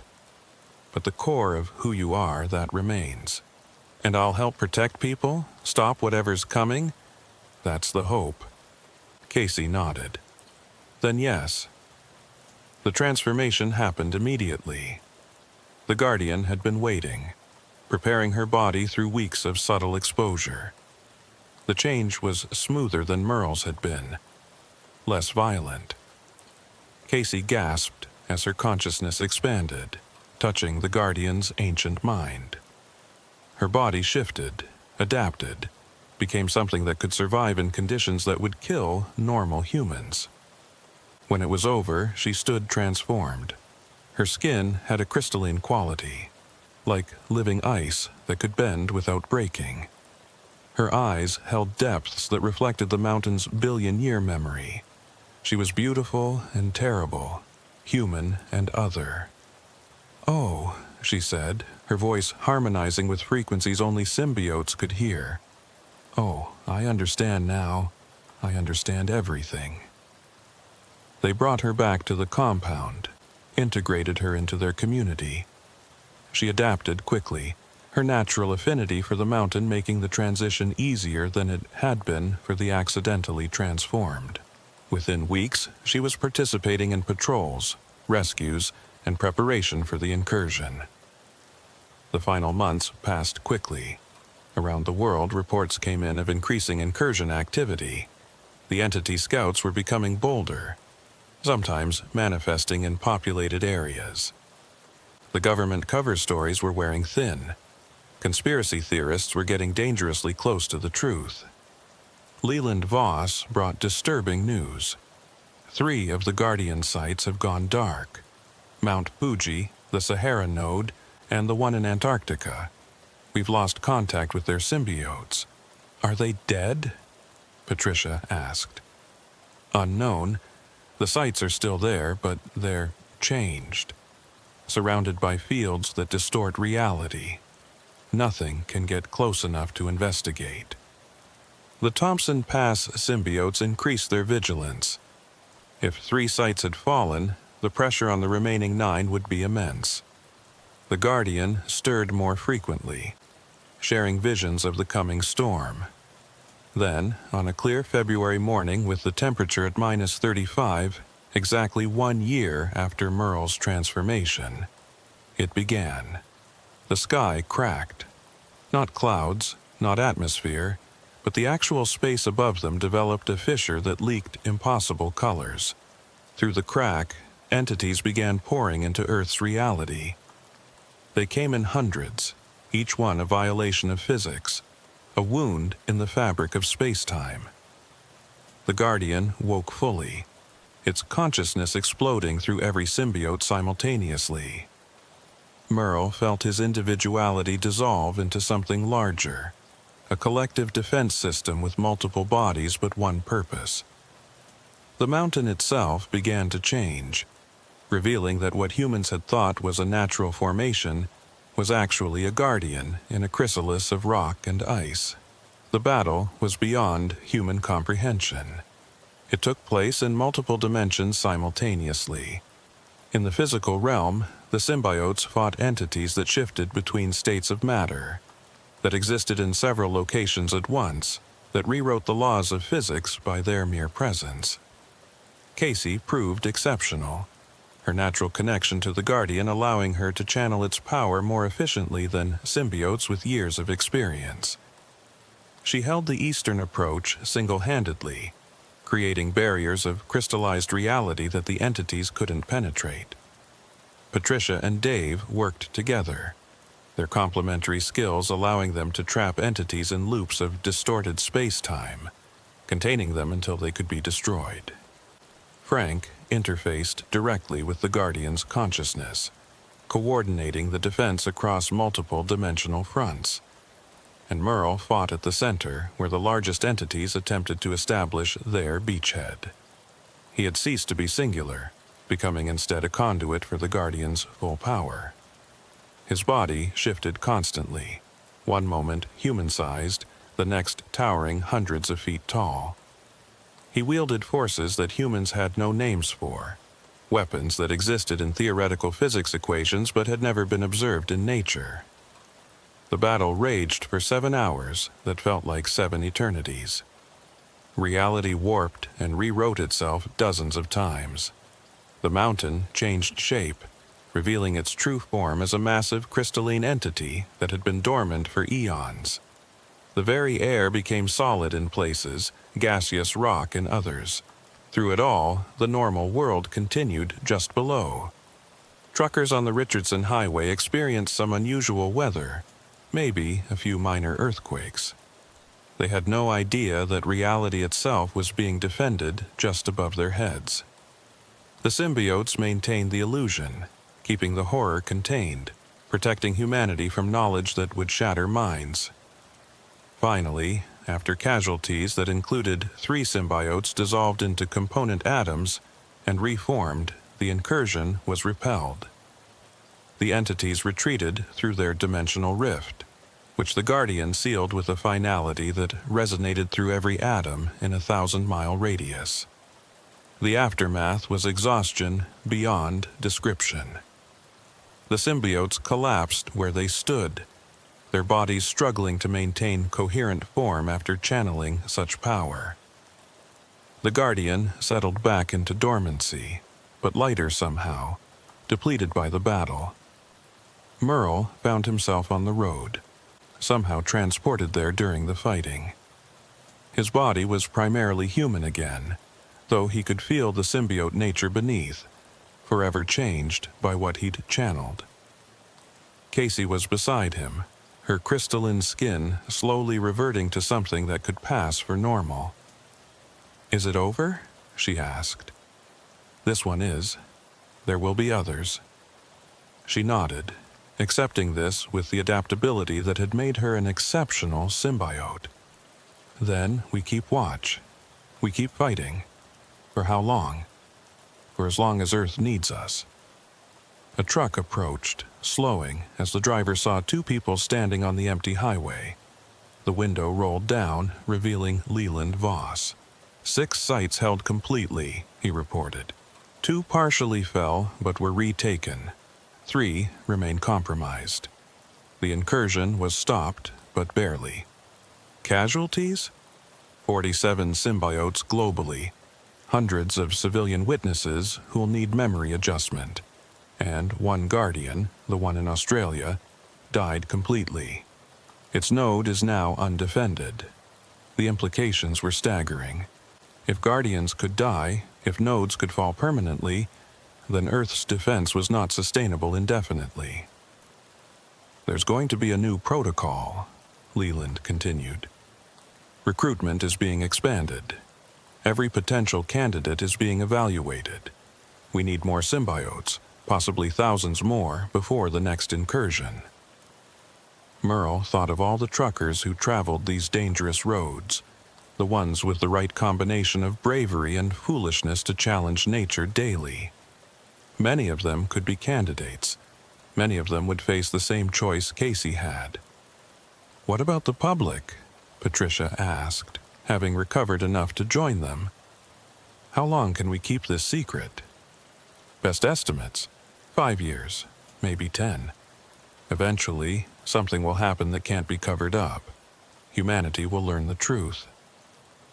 They stood on the empty highway, symbiotes and human ally, contemplating a future where the hidden war would become visible, where humanity would have to accept that it shared the universe with forces beyond comprehension, and that its survival depended on those willing to become bridges between worlds. The mountain rumbled gently, not a threat, but a reminder. It was still there, still watching, still needing its symbiotes. The pass was clear for now, ready for the normal flow of commerce and travel. But above the road, in the high places where humans rarely ventured, the Guardians of Thompson Pass maintained their vigil. Merle looked at his transformed hands, no longer fully human, but no longer alien either. He thought of Sarah, living her normal life with her normal family, never knowing how close she'd come to a reality where such normality couldn't exist. He thought of all the truckers who would drive this pass, unaware of the protection surrounding them. "We should get back," Dave said. "There's a lot of work to do." They climbed into Leland's truck, driving back to their compound that officially didn't exist. Behind them, the mountain stood sentinel, scarred from battle but unbroken. Within it, the Guardian slept again, but lighter now, more watchful. It had expended much of its strength, and the universe had noticed Earth's vulnerability. More incursions would come. The cosmic entities that existed in spaces between spaces had tasted Earth's reality and found it desirable. They would return with greater numbers, better strategies, more sophisticated attempts to establish footholds in this physics-stable region of space. But Earth's defenders would be ready. The symbiotes would grow in number and power. The Guardians would adapt their strategies. And in places like Thompson Pass, where the barrier between worlds was thinnest, brave souls would stand watch. The truck climbed the hidden road to their compound, and Merle saw other symbiotes already at work, repairing damage, analyzing battle data, preparing for the next assault. This was their life now, part human, part Guardian, fully committed to protecting a world that didn't know they existed. Casey touched his shoulder. "No regrets? None that matter," he said, and meant it. The compound gates opened, welcoming them home. Not the home any of them had planned for, but the one necessity had created. The Guardian's presence hummed through their bones, a constant reminder of what they'd become and why. As night fell over Thompson Pass, the aurora borealis began its dance across the sky. But the symbiotes could see what normal humans couldn't. The lights were celebrating, performing a billion-year-old victory dance of a successful defense. The Earth remained intact, its reality stable, its life protected, for now. But in the deep spaces between stars, in dimensions where physics worked differently, things that coveted Earth's stability plotted and planned. They had been repelled, not defeated. They would return. And when they did, the symbiotes of Thompson Pass would be waiting. Merle stood at the window of the command center watching the normal truckers navigate the pass below. Each one represented what they were fighting for. Ordinary people living ordinary lives, unaware of the cosmic forces trying to unmake their reality. "They're worth it," Casey said, joining him. "All of them. Worth becoming this. Worth fighting for." "Yes," Merle agreed. "They are." Outside, the mountain kept its ancient watch. Inside, its chosen defenders prepared for the next battle in a war that had been raging since the Earth formed. It was a war they might not win, but it was a war they would never stop fighting, because they were truckers, fundamentally. And truckers always delivered, no matter how dangerous the road, no matter how impossible the conditions. They would deliver Earth's safety, even if it cost them their humanity. The radio crackled with the normal trucker chatter, complaints about weather, jokes about dispatch, warnings about speed traps. Merle listened with ears that could now hear cosmic frequencies, finding comfort in the mundane humanity of it. This was what they protected, this beautiful, fragile, unaware normalcy. "Thompson Pass is clear," someone said over the radio. "Good driving tonight, folks." If only they knew, Merle thought. If only they knew what had been cleared from their path, what watched over them from the high places, what stood between them and forces that would unravel their existence. But they didn't need to know. That was the symbiote's burden and privilege. To know, to fight, to protect, all while the world drove on, unaware of its guardians. The weeks following the incursion brought unexpected challenges. The symbiotes discovered that channeling such massive amounts of guardian energy had left permanent changes in their bodies. Merle's transformations were becoming involuntary. Triggered by emotional spikes or even deep sleep, he would wake to find his bed frozen solid, his body partially shifted into its crystalline combat form. Casey was experiencing something different. Her connection to the Guardian was growing stronger daily, to the point where she could hear its thoughts even when it slept. She described it as listening to the dreams of a god. Vast, incomprehensible, but occasionally containing fragments of prophecy. "There's something else coming," she told the group during one of their meetings. "Not another incursion. Something from Earth itself.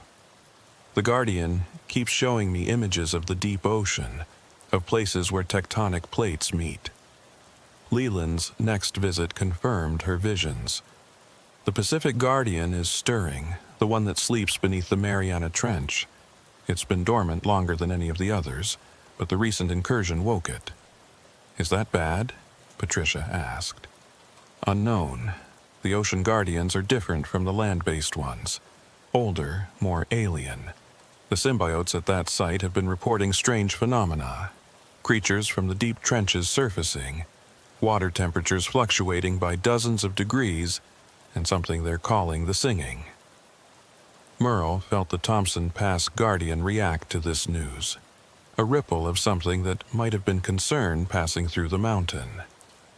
The Guardians were connected, a global network of defense, but they were also individuals with their own personalities, their own agendas. That night, Merle was visited by something new. Not a dream, but a direct communication from the Guardian that bypassed his conscious mind. He found himself standing in a memory from billions of years ago, when Earth was young and the Guardians had first arrived. There had been 13 then, not 12. The 13th had been different. A Guardian designed not for defense but for offense. It had been deemed too dangerous and had been put into the deepest sleep, buried beneath what would become the Pacific Ocean. The incursion had woken it, and it was remembering its purpose. "We need to warn the others," Merle said upon waking, but Dave was already moving. "We all saw it," Dave said. "Every symbiote worldwide. The Guardians are sharing memories they've kept hidden." The implications were staggering.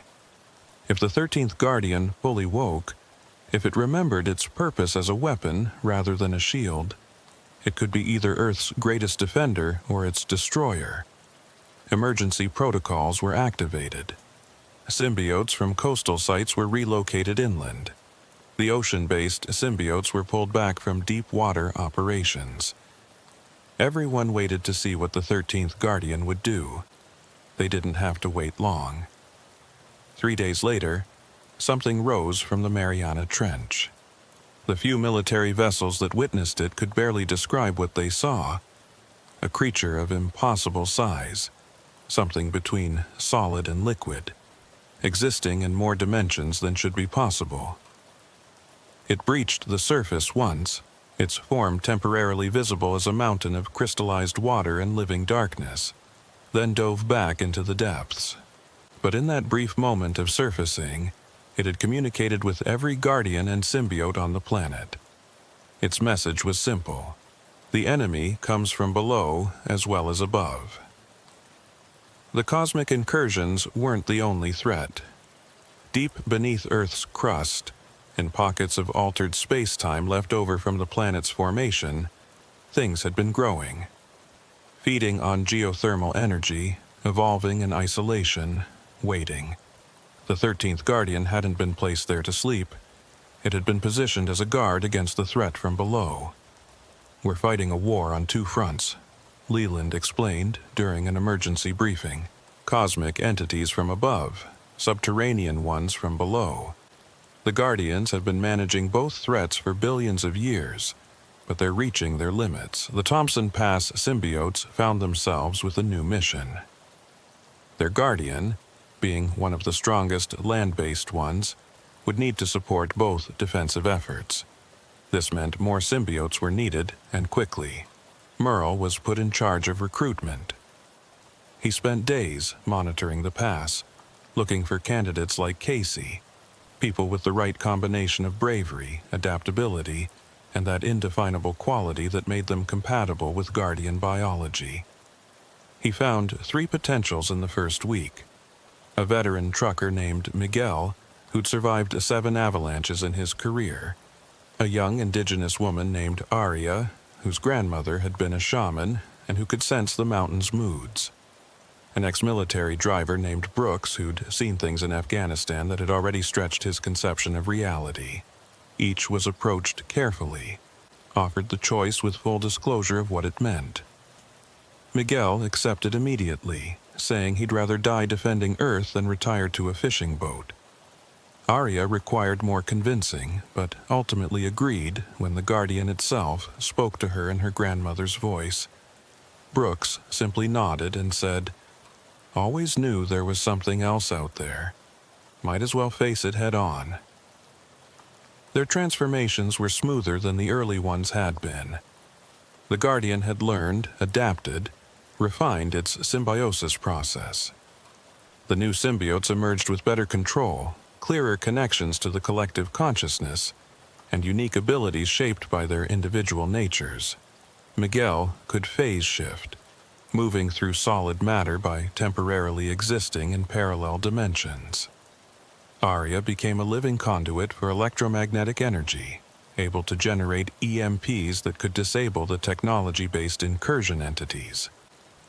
Brooks developed what could only be described as tactical precognition, seeing potential futures seconds before they occurred. The compound expanded to accommodate the growing population.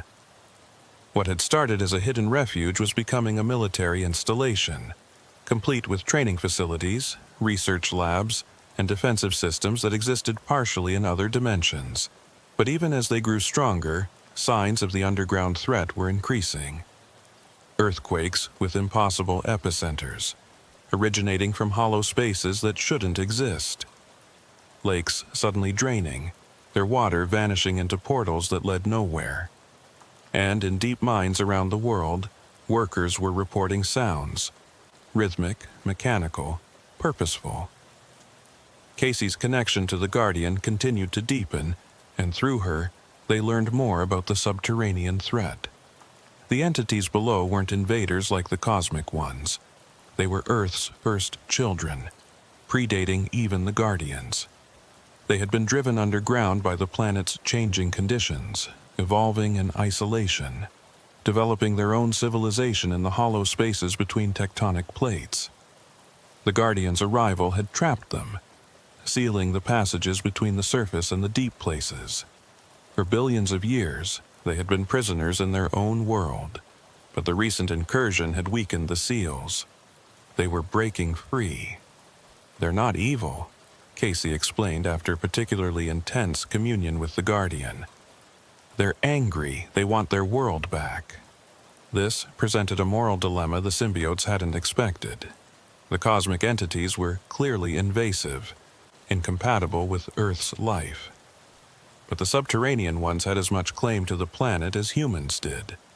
Maybe more. Negotiations were attempted. The ocean symbiotes, working with the 13th Guardian, managed to establish communication with the underground civilization. The language barrier was immense. They communicated through vibrations in the Earth's crust, patterns of heat and pressure that took weeks to decipher. The message that finally came through was both hopeful and terrifying. Share or war. Humanity would have to make a choice. Share the Earth with beings that had lived in its depths since before life colonized the land, or fight another war on another front with resources already stretched thin. The government response was predictable. Military forces were mobilized to seal mine shafts, to bomb suspected emergence points, to maintain humanity's dominance. But the symbiotes knew this was futile. The subterraneans had been preparing for longer than human civilization had existed. If it came to war, the surface would lose. It was Merle who proposed the radical solution. We become bridges again, not just between humans and Guardians, but between surface and depth. The idea was insane, dangerous, potentially catastrophic, but it was also the only option that didn't end in extinction for one side or the other.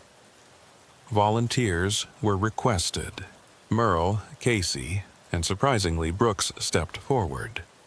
They would undergo a second transformation, allowing the subterranean energy to merge with their guardian-enhanced biology. They would become triple hybrids, human, guardian, and deep dweller. The process was agonizing. Where the guardian transformation had been cold, clinical, this was hot, primal. Merle felt his bones restructure to withstand pressures that would crush normal matter. His nervous system rewired to process sensory input that had no human equivalent. His consciousness expanded again, touching minds that had never seen sunlight, that measured time in geological epochs. When it was over, he stood transformed again. His skin could shift between normal, crystalline, and now a new form. Something like living rock that pulsed with deep heat. He could survive in the deepest trenches, the highest peaks, and everywhere in between. Casey's transformation gave her the ability to hear the earth itself. Every fault line, every magma flow, every underground river. She became a living seismograph, able to predict and potentially prevent earthquakes. Brooks became something like a tactical coordinator for 3 different species. His mind capable of processing the vastly different ways humans, guardians, and subterraneans approached conflict and cooperation. Together, they descended into the earth for the first diplomatic meeting between surface and depth in geological time. The journey down was a descent through history itself, passing layers that recorded every mass extinction, every climate shift, every moment of Earth's violent evolution.